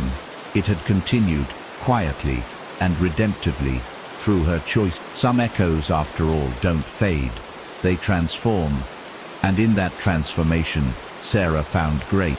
In their home there were no more locked doors, no more avoided conversations, no more shadows hanging in the corners of rooms where silence once screamed. Everything was open now, flawed, fragile, but real, and it made their life feel more beautiful than perfect love ever could have. Sarah no longer chased the feeling of excitement that had once drawn her away. She had learned that real love didn't always feel like a firestorm. Sometimes it felt like shelter after the rain. She often sat on the front porch watching children play down the street, wondering what kind of mother she might have been, and while the ache was still there, it was softer now, tinged with acceptance instead of regret. Daniel, ever patient, held her through those moments too, never offering empty promises, just presence, just comfort, just truth. And together they continued to build, not a new life, but a truer one. One built not on fantasy but on forgiveness, hard choices and quiet victories. And in the echoes of the life they could have had, they found the strength to cherish the one they were still creating. The morning sun filtered gently through the white curtains as Sarah stood in front of the mirror, brushing her hair slowly, watching the reflection of a woman who no longer flinched at her own gaze. There had been a time when mirrors were her enemy, harsh judges that showed not just her face, but the choices that haunted it, and she had avoided them like the truth. But now, something had changed. Not just in her eyes, which held softness instead of sorrow, but in her posture, which no longer slumped under the weight of regret. The woman staring back was no longer hiding behind designer smiles or temporary highs. She was bare, honest, weathered by her storms, but still standing. As she leaned in closer, tracing the soft lines by her eyes, she whispered, "You're still here, not as an apology but as a recognition of survival. The mirror no longer reflected shame, it reflected growth, and that made all the difference in the world. And in that still moment, Sarah realized that forgiveness wasn't something granted, it was something reclaimed, piece by piece, breath by breath. Later that day, Sarah was invited to speak at a small community gathering, organized by a local women's group, a meeting focused on rebuilding after betrayal, loss, and broken trust. She had never seen herself as a speaker, never imagined her pain could serve as anyone's lesson, but Daniel had gently encouraged her to go, telling her that her story wasn't just about falling, it was about getting back up.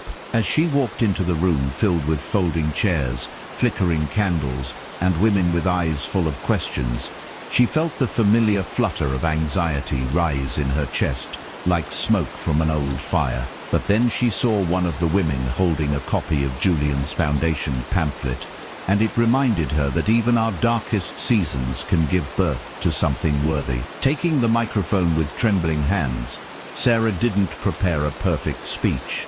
Instead, she spoke plainly, with pauses, with heart, with the kind of vulnerability that silences a room. She told them about her affair, about the loss, the loneliness, and the decision to return to a man she had deeply wronged.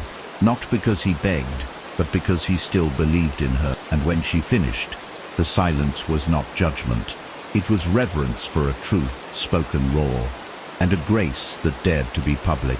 After the session, a woman named Evelyn approached her, clutching a worn photograph and teary-eyed, saying her husband had left her for someone younger and richer, and she'd spent months thinking that the other woman always won. Sarah listened quietly, nodding with empathy, as Evelyn confessed that she had come hoping to hate her, hoping to find a reason to stay bitter. But instead, she found understanding, and a strange kind of healing. "You didn't win," Evelyn said gently, "but somehow you learned, and that means more."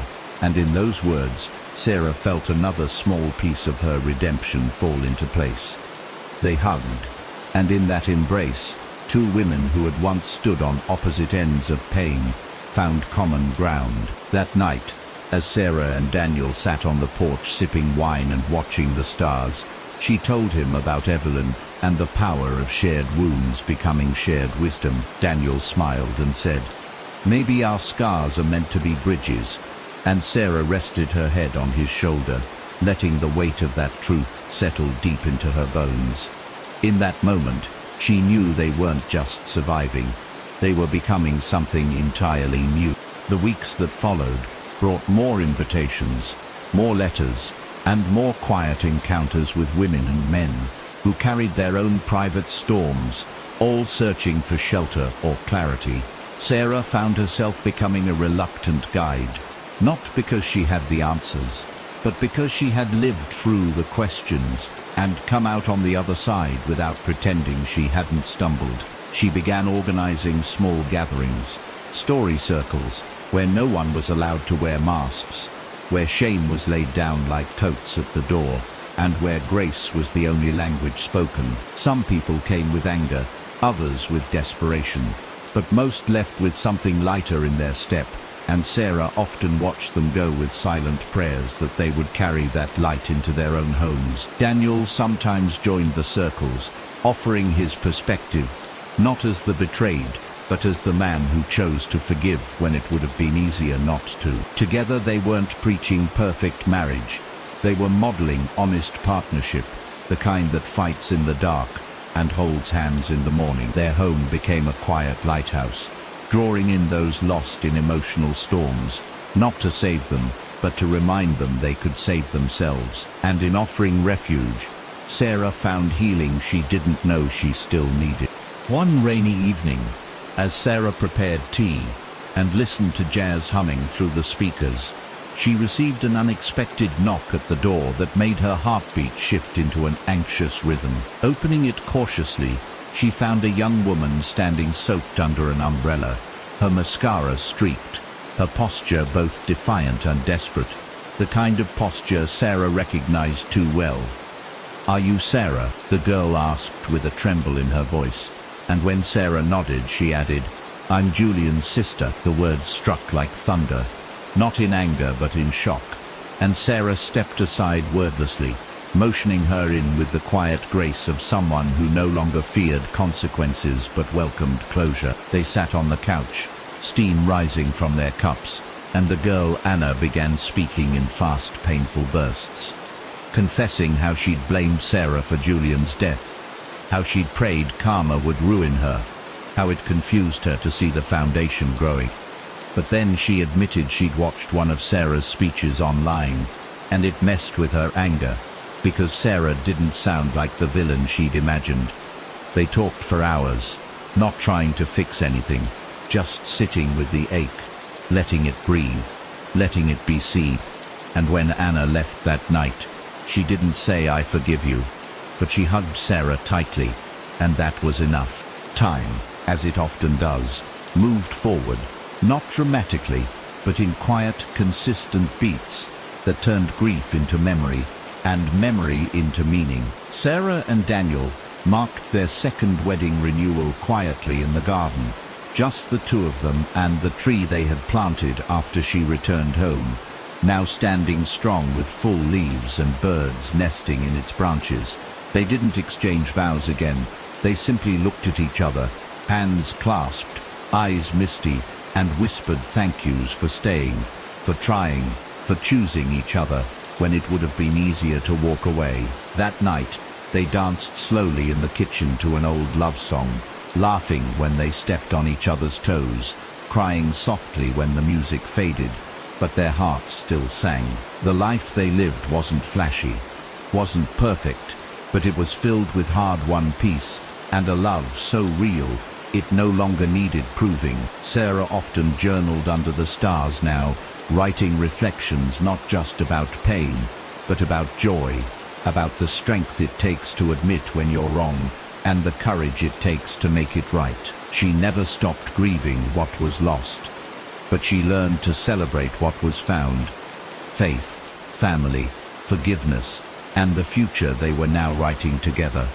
In their ordinary, everyday grace, they had found something rare, something worth. Every morning still began with a silence that spoke louder than any argument could, the kind of silence that didn't scream but sighed deep, resigned, and weary from the weight of memories it refused to release. Sarah would lie still in bed beside Daniel, eyes tracing the ceiling, wondering if he was truly asleep, or simply avoiding waking up to her presence again.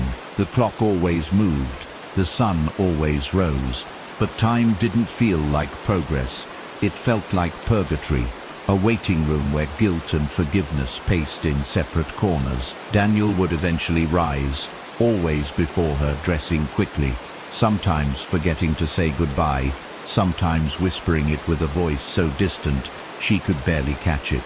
These small moments, once mundane, now felt like clues. Was today a step forward, or a reminder of how far they'd fallen?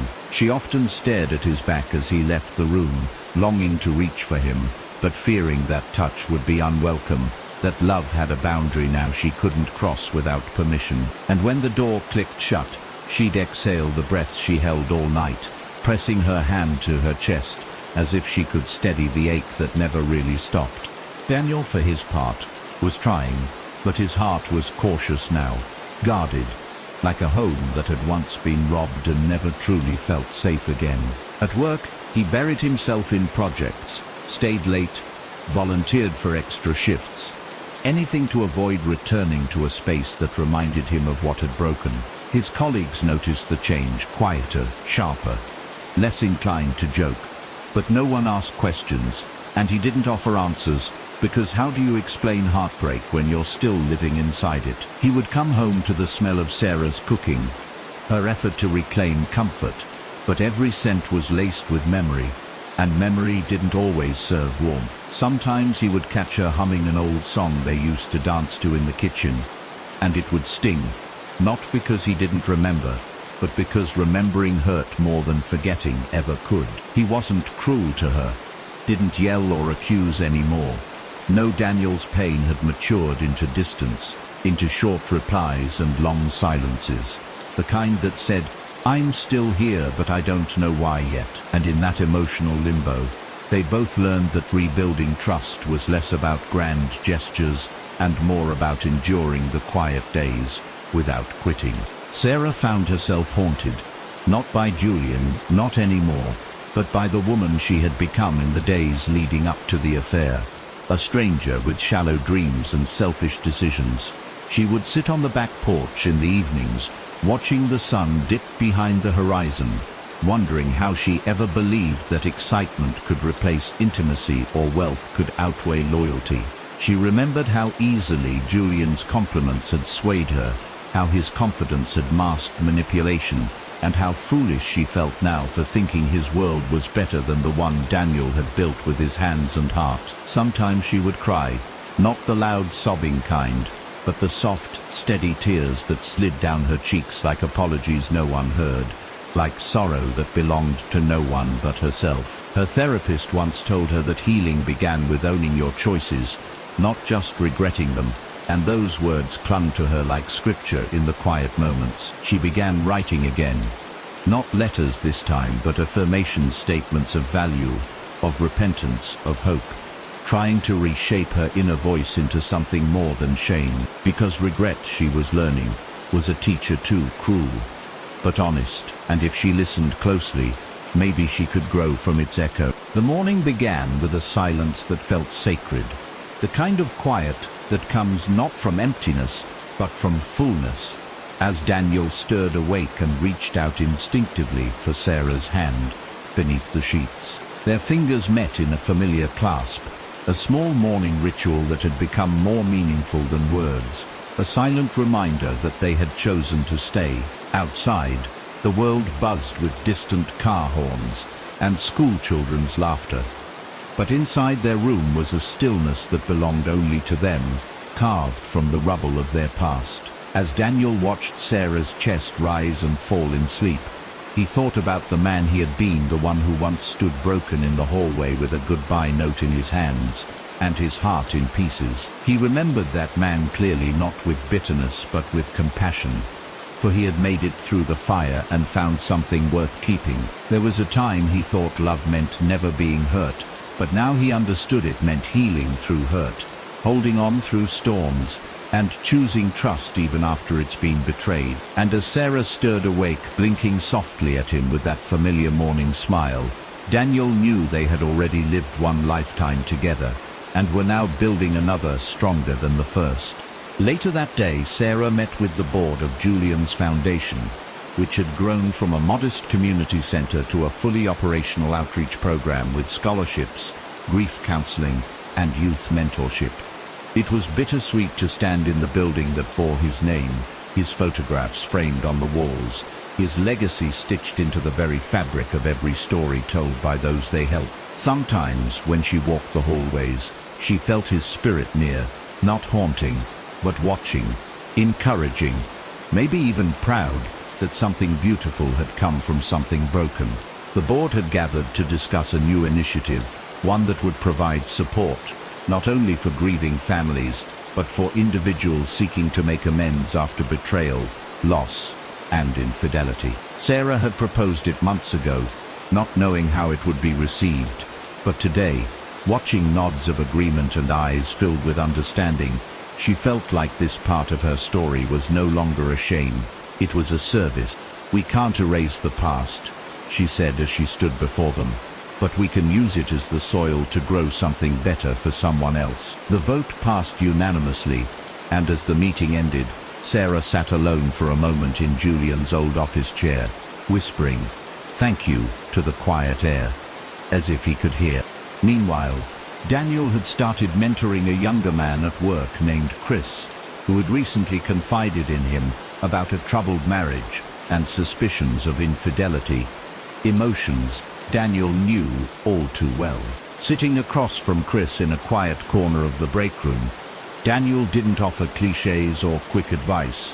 He offered something better: presence, honesty, and a painful truth, wrapped in grace. "I've been where you are," he told Chris, And I learned that if you love someone, even when they break your heart, sometimes you have to ask yourself what matters more, the mistake or the person. Chris listened in stunned silence, his defenses slowly falling, as Daniel spoke, not like a man with a perfect marriage, but like one who had crawled through the trenches to save one. They sat there for over an hour, not as boss and employee, but as two men unpacking the fragile layers of trust, betrayal, and the brutal beauty of second chances. Chris later sent him a quiet message. "Thank you for not judging me.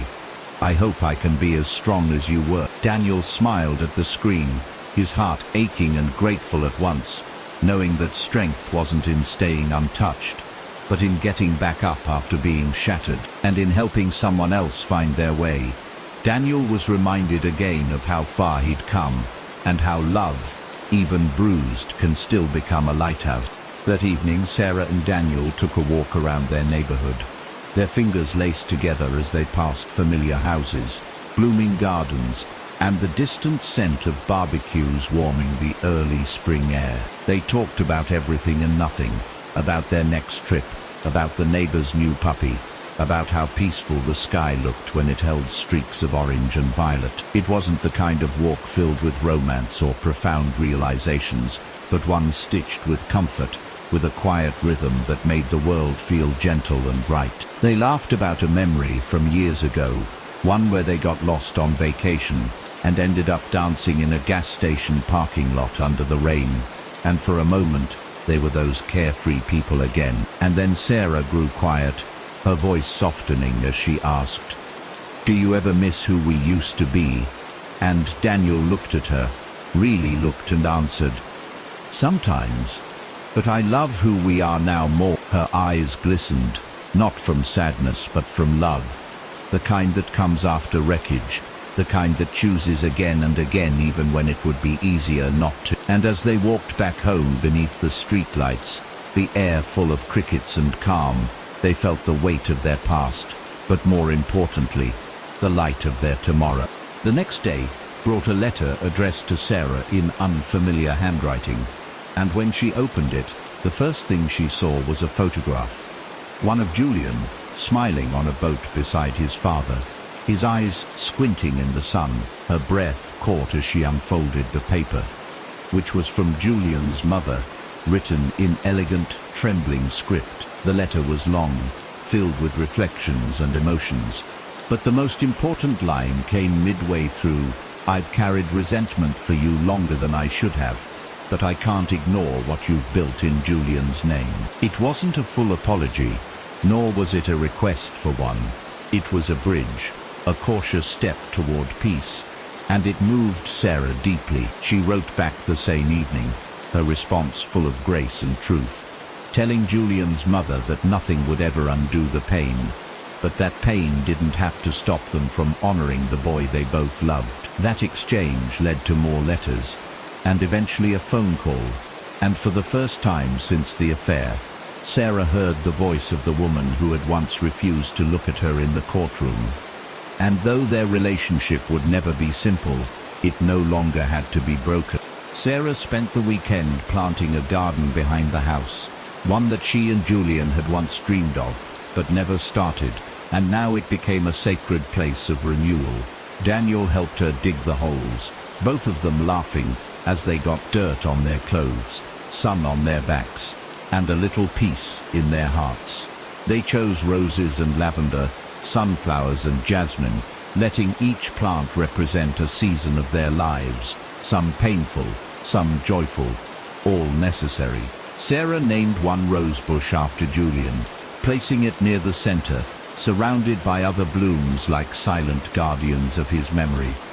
The garden became their place to grieve and to celebrate, a living metaphor of their story, how something broken can still grow beauty. They invited friends and neighbors to see it, and soon the garden became a community space, a place where people could sit quietly, share openly, or just breathe when the world felt too heavy. In nurturing life from the soil, Sarah and Daniel nurtured their own hearts, letting forgiveness and faith bloom alongside the petals. And every time Sarah knelt to water the roots, she felt the past loosening its grip, replaced by something stronger, something she never thought she'd feel again. The next few days passed like soft exhalations, a calm after the storm that felt earned, like sunlight after too many months of rain. Sarah took extra time with her morning tea, savoring the silence that used to haunt her, but now felt like peace, while Daniel resumed his evening walks with a lightness in his steps. They spoke more freely now about the hard things, the wounds, the what-ifs, and there was no anger, just shared truths, folded into trust. "I never thought we'd survive it," Sarah confessed one night as they sat on the back porch, watching fireflies blink into the night. "But maybe it broke just enough for something stronger to grow." Daniel nodded slowly, not with the eagerness to move on, but with the wisdom to carry it all with gentleness, and he placed his hand over hers like an anchor. They had come so far from that shattered moment, past the anger, the therapy, the awkward family dinners where people whispered, but now no one's opinion could shake what they had rebuilt. They were no longer trying to prove anything to the world or even to themselves. They were just living quietly, honestly, and that was enough. And in that stillness, in that unremarkable evening, filled with bugs and breeze and two tired hearts leaning in, they realized that this was love, the kind that stayed. The garden continued to bloom wildly, almost defiantly, as if it knew its roots had been watered by forgiveness, and its flowers were fed by renewal. Children from the neighborhood wandered in sometimes with curious eyes and muddy hues, and Sarah never minded. She saw in them something she had forgotten. She needed joy without fear. One little girl, around 7 years old, asked Sarah why one of the rose bushes had a name, and when Sarah explained it was for someone she once loved who was no longer here, the girl nodded solemnly and whispered, "I think he's proud of you." That night, Sarah wept in Daniel's arms, not from grief, but from the beautiful ache of being seen, even by a child who didn't know the whole story. Every petal, every thorn, every wild patch of jasmine seemed to speak of a different season, a chapter, a memory transformed into something soft. Daniel often found himself sitting by the sunflowers, thinking about the ways they had bent toward the light even after the storm, how, like him, they had chosen not to wither. And one afternoon, while watering the garden alone, he whispered a silent prayer, not for success or fame or even protection, but simply for continued peace. Peace was no longer a luxury, it was a daily practice, a decision made with every sunrise. That fall, they celebrated their 15th wedding anniversary, not with a big party, but with a private dinner in their backyard beneath hanging lights and the laughter of crickets. Sarah wore the dress she had on during their first date, and Daniel played the playlist they made during their first road trip together, songs they had once shouted along to, but now hummed quietly with soft smiles. They danced under the stars, not like people trying to impress, but like people who knew how lucky they were just to still be standing together. "You stayed," Sarah whispered in his ear, and Daniel kissed her temple and replied, "So did you." And that was all either of them needed to hear. They didn't toast to forever, they toasted to now, to this moment, to the millions of quiet choices that brought them back. And in that moment, they knew that marriage wasn't about never falling. It was about choosing to rise together, again and again, even when it would have been easier to walk away. Their love didn't look like the movies, it looked like mended seams, shared burdens, and two people who had learned the art of choosing each other, even in darkness. And as the night wrapped around them like a gentle quilt, they held each other not as husband and wife, but as best friends who had survived the fire and come out glowing. The quiet days that followed their anniversary unfolded like a favorite song on repeat, each moment richer because it had once been unimaginable, each breath a little lighter because they had earned their peace. Sarah began painting again, something she hadn't done since college, her hands finally steady enough to create beauty instead of carry guilt. and her canvas slowly filled with sunrises, gardens, and faceless people with stories hidden in their posture. Daniel would watch from the kitchen window as she sat in the sunroom, a soft smile on his face, not because he understood art, but because he understood her. He saw the way healing had crept back into her hands. Every morning they shared breakfast in silence, not because there was nothing to say, but because everything that needed to be said was already felt in the way they passed the toast, the way they met eyes across steaming cups. Their love had become quieter, stronger, like a river that had worn through stone and made its home in the landscape, no longer needing to prove it could roar. Even the house seemed to sigh with contentment, no longer echoing with the ghosts of betrayal, only with music, laughter, and the rhythm of lives being gently lived. And it was in this quiet season that Sarah realized something deeper than forgiveness. She didn't just love Daniel, she respected him, and that she finally understood was the foundation of a love that lasts.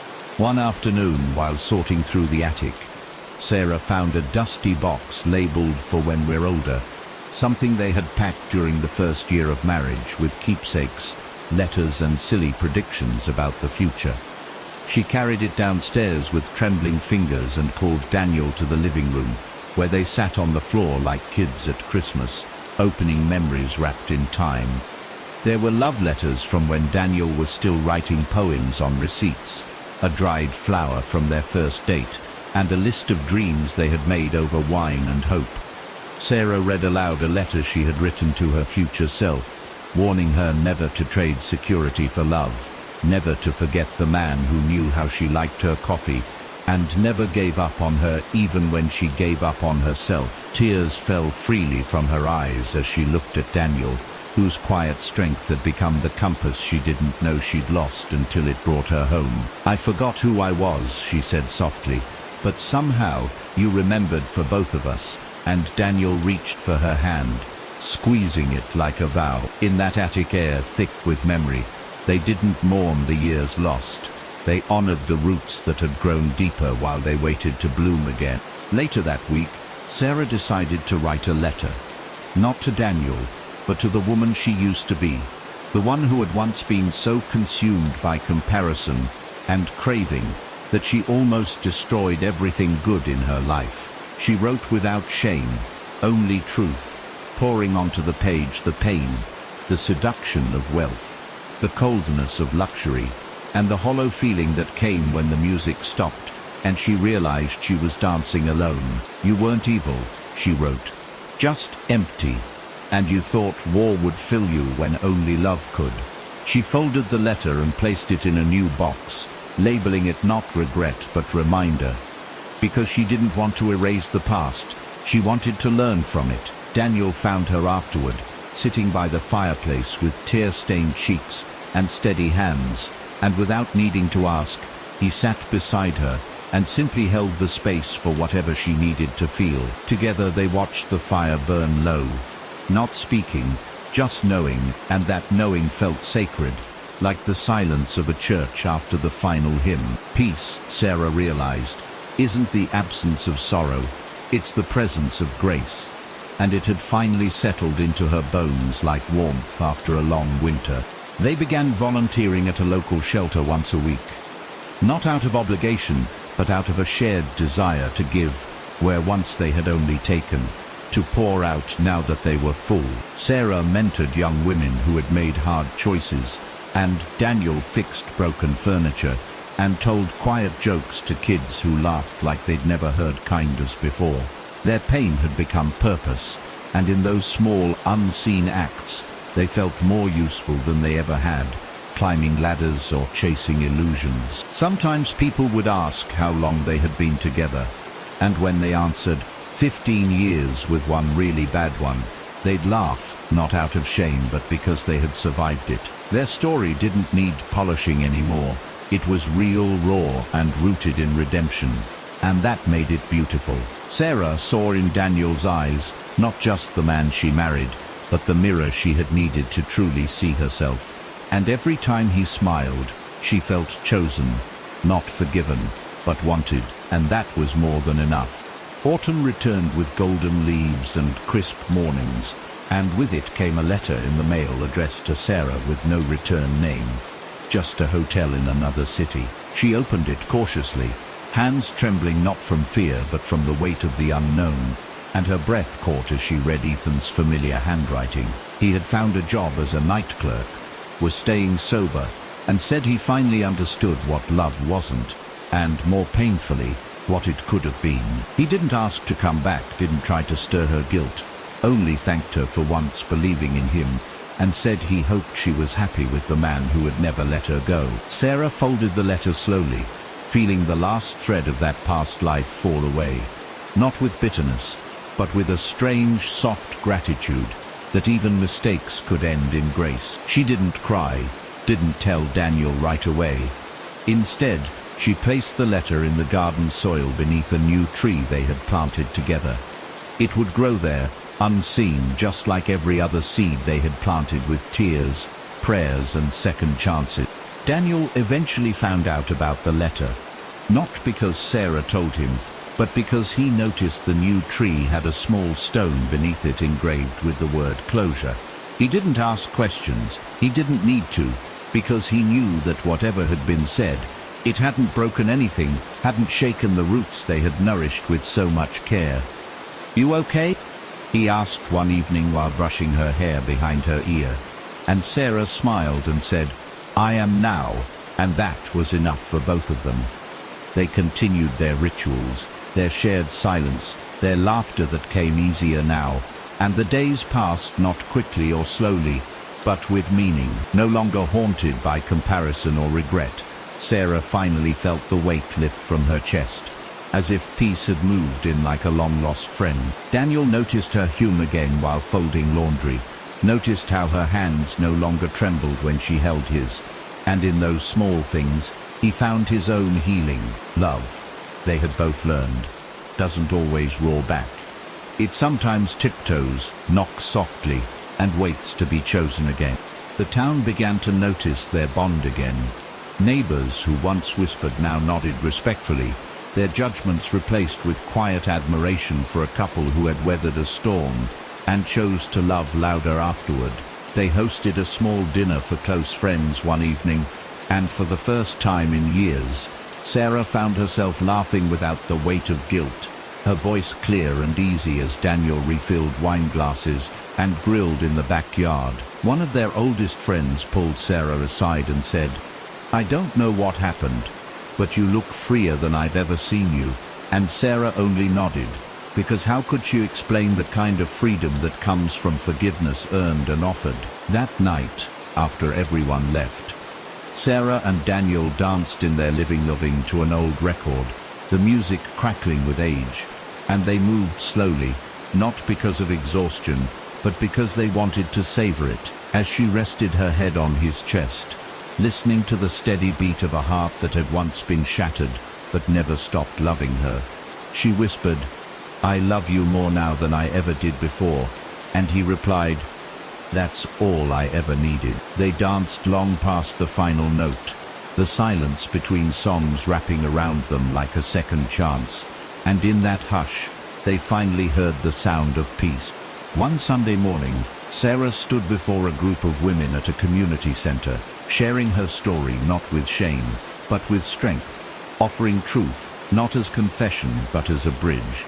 She spoke about temptation, about wanting more, about believing love was easy and glamorous, and learning the hard way that the truest kind of love is the kind that stays when everything else tells it to leave. The women listened with wide eyes and quiet hearts, and afterward one young woman approached her, tears streaming down her face, and said, "You just saved my marriage," and in that moment, Sarah felt every piece of her pain redeemed. She returned home that day and told Daniel, who simply pulled her into his arms and said, "That's my girl," pride blooming in his chest like spring after the longest frost. They sat on the porch that evening, the sun dipping low, the world turning amber, and Sarah rested her head on his shoulder, overwhelmed by how far they had come. "This life," she said, voice soft and trembling, "I wouldn't trade a second of it, even the hardest parts. And Daniel kissed the top of her head, replying, "Neither would I." And for the first time, Sarah knew she had not just found home. She had become it. The days melted into one another like soft brushstrokes on a wide canvas, the quiet rhythm of Daniel and Sarah's new life, echoing the kind of peace that only comes after a storm has passed and the air has cleared. They began renovating the guest room together, turning it into a small library with tall shelves and wide armchairs, a space filled with the scent of old paper and new beginnings. Every nail hammered into the wall felt like a declaration of intention.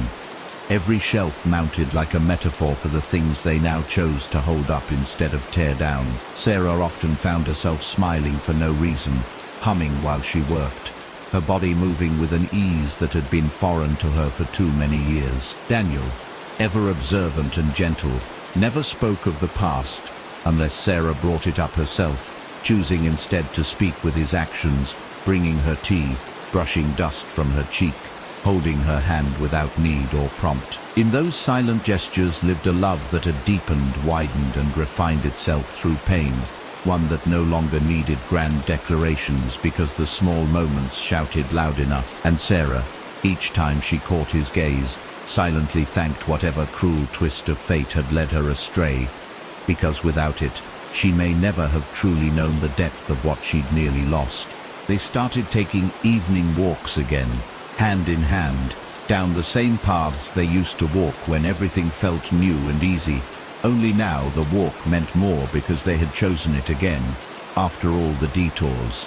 The trees seemed taller somehow, or maybe they just noticed them now, not as backdrops but as reminders that life continues to grow, even after storms bend its branches. They talked about everything and nothing, books, memories, the future, and sometimes simply shared the silence like a warm coat between them. One evening they passed a couple arguing by the fountain, and Sarah's hand instinctively tightened in Daniel's, her heart aching with a sudden sharp remembrance of the version of herself that once argued with him over things that now felt so trivial. Daniel looked at her and smiled, not needing to ask what she was thinking, and Sarah whispered, "Thank you for staying," her voice breaking, her eyes glistening with gratitude. He leaned in, kissed her forehead, and said, "Thank you for coming back." And in that moment, they both knew no wound was too deep to be healed when two people choose love over ego. As they continued walking, their shadows stretched long and side by side, like a silent promise that they would keep walking, always together, even if it meant starting over every day. Daniel had never been a man of many words, but now, in the soft glow of recovery and rediscovery, his quiet strength became Sarah's favorite poetry, his presence the verse she needed most. He began reading again, something he hadn't done in years, and often shared lines with her that made him think of their journey, their pain, and their survival. "This one's for us," he'd say, reading from a weathered novel. "Love is not about never leaving, but always finding your way back."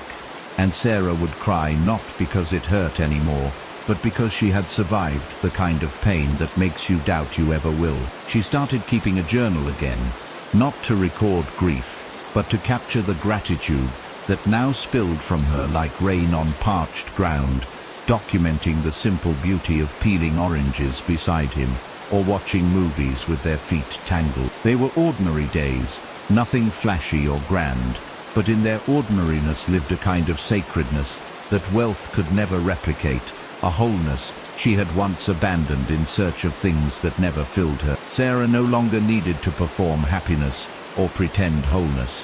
She simply lived it, breathed it, and it shaped her with a quiet reverence that even her reflection had begun to admire again. She had become the kind of woman who could smile at the mirror, not because she was perfect, but because she had become honest. And that, she now knew, was the most beautiful thing of all. On Christmas Eve, their home glowed with warmth and laughter. As family gathered once again, the air filled with the scent of pine and cinnamon, and the joy of belonging. Their daughter, now grown, brought her own partner to meet them, and Sarah watched the young couple with a soft smile, seeing in them the future, the continuity of love, the second chances still to come. After dinner, Daniel stood and made a small toast, his voice steady and sure as he said, "This home has known pain, but it also knows healing, and I'm grateful for every soul who helped us build it back." Sarah's eyes welled with tears as she raised her glass, knowing deeply what those words meant, knowing the weight of gratitude that could only be felt by those who had nearly lost everything. They shared stories that night, not just of joy but of growth, of hardship, of what it takes to truly forgive. And in every story was a thread of hope that bound them all together. It wasn't a perfect night, but it was real, and that made it perfect in its own way, because real love doesn't need to be flawless, it just needs to be faithful. And as they stood by the fireplace, arms around each other, they knew without a doubt that their love, forged in fire, would continue to burn steady and true. In the spring, a young couple knocked on their door, strangers who had read Sarah's book, looking for advice, desperate to salvage their own crumbling marriage. Sarah welcomed them in with tea and a kind smile, Daniel nodding beside her, and they listened without judgment as the couple poured out their heartbreak. "We don't know if we can fix it," the woman sobbed, and Sarah gently took her hand, saying, "You can, but only if you're willing to be honest, to fight, to forgive, and to love when it's hardest." Daniel added softly, "Don't wait for perfection. Choose each other now, broken and beautiful, because love is about what you build after the breaking." They stayed for hours, talking, crying, and when the couple left, holding hands for the first time in months, Sarah felt the kind of purpose that only comes from sharing your wounds to help others heal theirs. She looked at Daniel that night, her heart full, and said, "Maybe this is what all that pain was for."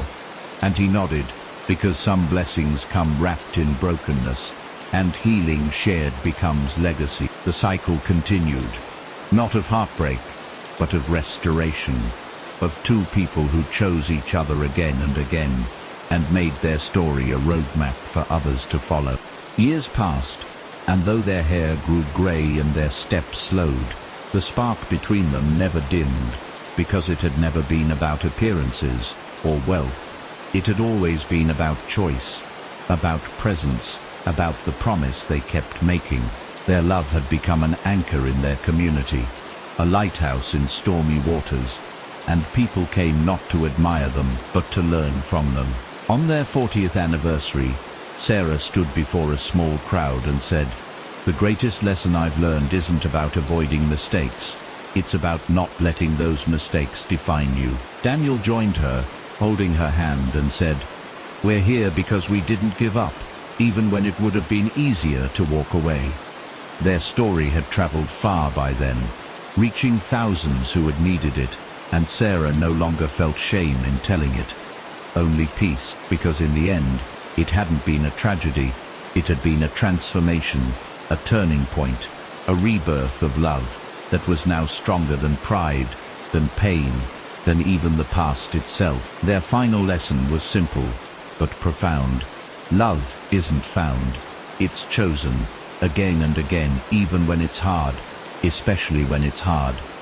And in that choice, they had rewritten their fate. Sarah passed away on a rainy spring morning, her hand in Daniel's, her final breath soft as a whisper, her eyes calm with the knowledge that she had made it home. Daniel stayed beside her for a long time, silent and unmoving, not out of despair but out of reverence for a love that had taught him everything worth knowing. He buried her beneath the oak tree where they first kissed, and on her gravestone were the words she had written herself. "Loved deeply, learned late, lived fully." He returned to the house they had built together, and though it was quieter now, it was never empty, because every room echoed with their laughter, their lessons, and their love. He still walked their path every evening, talking to her out loud, telling her about his day, the books he was reading, and the letters still arriving from people her story had saved. "You're still saving people," he'd whisper with a smile, placing a hand on his heart where she still lived, stronger than ever. And in the silence of the trees, in the light through the window, in the warmth of memory, Her love answered back, not as a ghost, but as a presence, eternal and great. Thank you for watching this emotional roller coaster of love, betrayal, redemption, and ultimate transformation. If this story tugged at your heart, made you reflect, or just kept you glued to the screen, imagine what's coming next. We dive deep into powerful, true-to-life dramas that make you feel, think, and maybe even shed a tear. Don't miss out on more unforgettable journeys that explore loyalty, family, sacrifice, and the hidden lessons life throws our way. Hit that subscribe button, give this video a like, and turn on notifications so you never miss a moment. More in-depth, dramatic life stories are coming your way. See you in the next one. The seasons shifted once more, as they always do, and with the arrival of autumn came a stillness that wrapped the town in a soft hush, like the world itself was preparing to remember something sacred. The leaves turned golden and crimson, falling gently onto the paths. Daniel and Sarah still walked every evening, hand in hand, surrounded by the gentle sound of time moving forward. Their home had become a sanctuary, not only for them but for others who came seeking truth, forgiveness, or simply the comfort of people who had known the depths of pain and the height of healing. Daniel had taken to woodworking again, carving small birds and boxes from scrap pieces, and Sarah would sit beside him journaling or humming, the quiet harmony between them more melodic than any song. They often paused to reflect, not on what they had lost, but on what they had gained through the loss.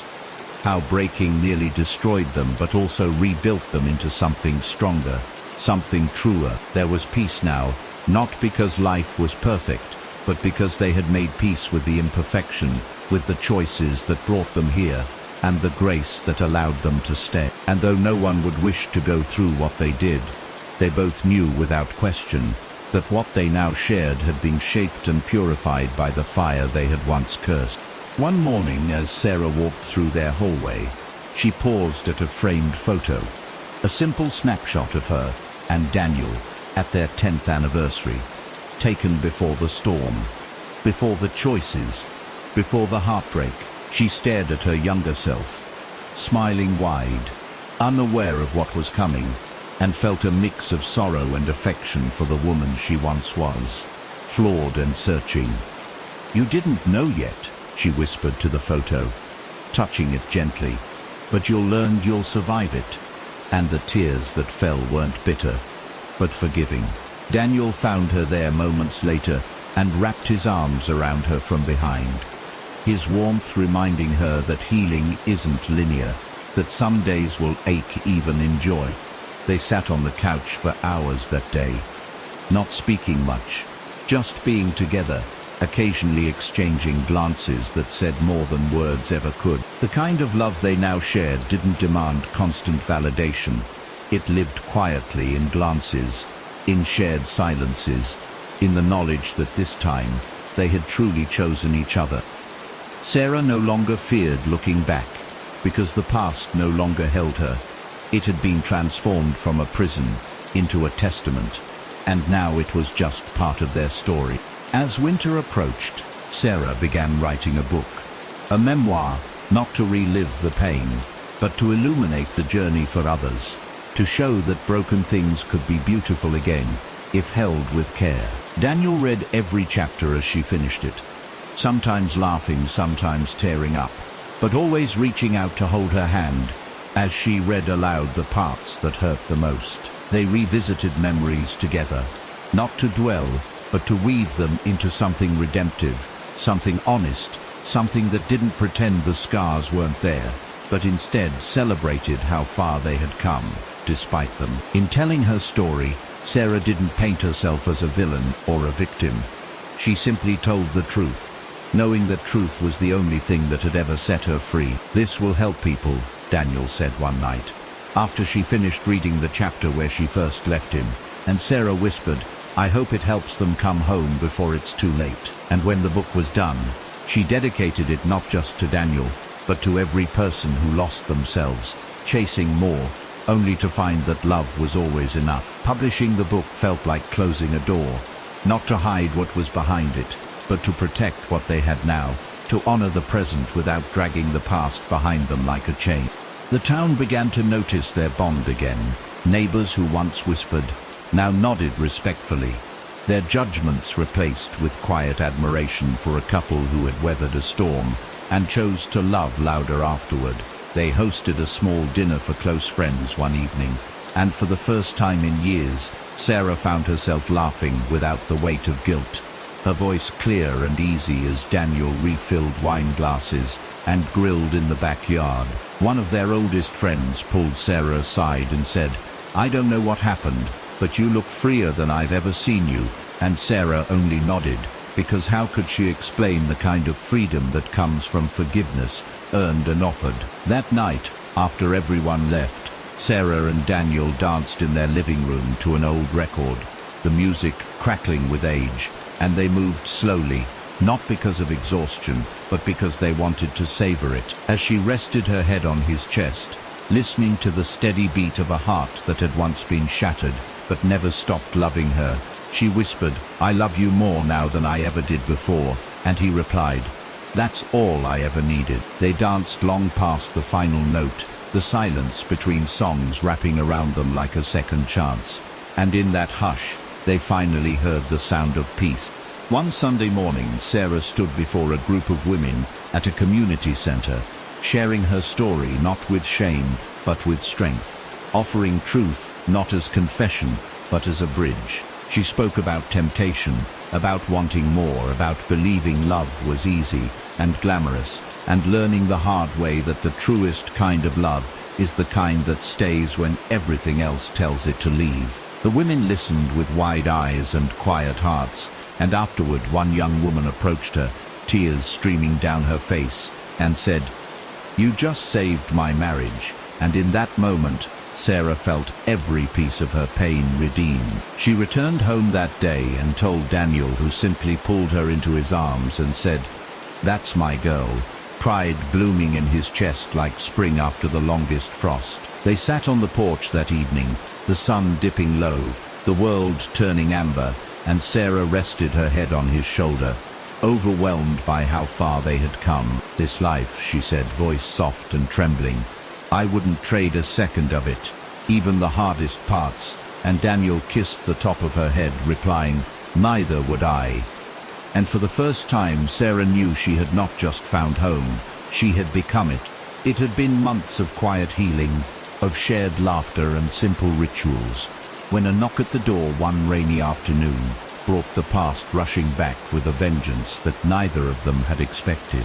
Daniel opened the door to find Ethan standing there soaked in designer clothes, his face leaner than before, his eyes hollowed by something that looked like regret or desperation. Sarah came into the hallway slowly, her breath catching at the sight of him, as if a ghost had materialized from the storm, and for a moment none of them spoke, the sound of rain filling the space between their hearts. I didn't know where else to go, Ethan said hoarsely, his voice stripped of arrogance, of charm, of the illusion that had once broken everything. Sarah stood still, not from fear or longing, but from disbelief that the man who once promised her the world now looked like a man who had lost it all.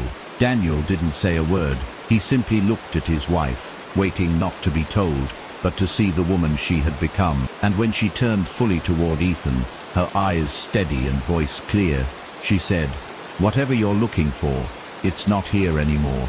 And Daniel felt the past finally begin to close its door. Ethan stood outside for a moment longer, hoping maybe she'd change her mind. Maybe she'd ask if he was okay. But Sarah didn't waver, didn't flinch, didn't forget who she was now. She saw in his face what she used to chase: status, thrill, escape. But she also saw the price he had paid for pretending that gold could buy love. And her silence became the loudest answer. I lost everything, Ethan muttered. The business, the apartment, my so-called friends. And Sarah could hear the bitter truth inside his words, but not enough to pull her back. She didn't gloat, didn't punish, didn't throw his choices back in his face. She simply let him walk away with what dignity he had left, and as Ethan turned and disappeared into the rain, something inside her finally unclenched, as if she had been waiting for this full-circle moment to remind herself she had truly let go. Daniel gently closed the door behind him and turned to her with a soft smile, not of triumph but of understanding, and in that quiet hallway, without fireworks or dramatic speeches, they both knew the final ghost had left their home. It wasn't revenge that completed their healing. It was grace, closure, and the choice not to carry a weight that no longer belonged to them.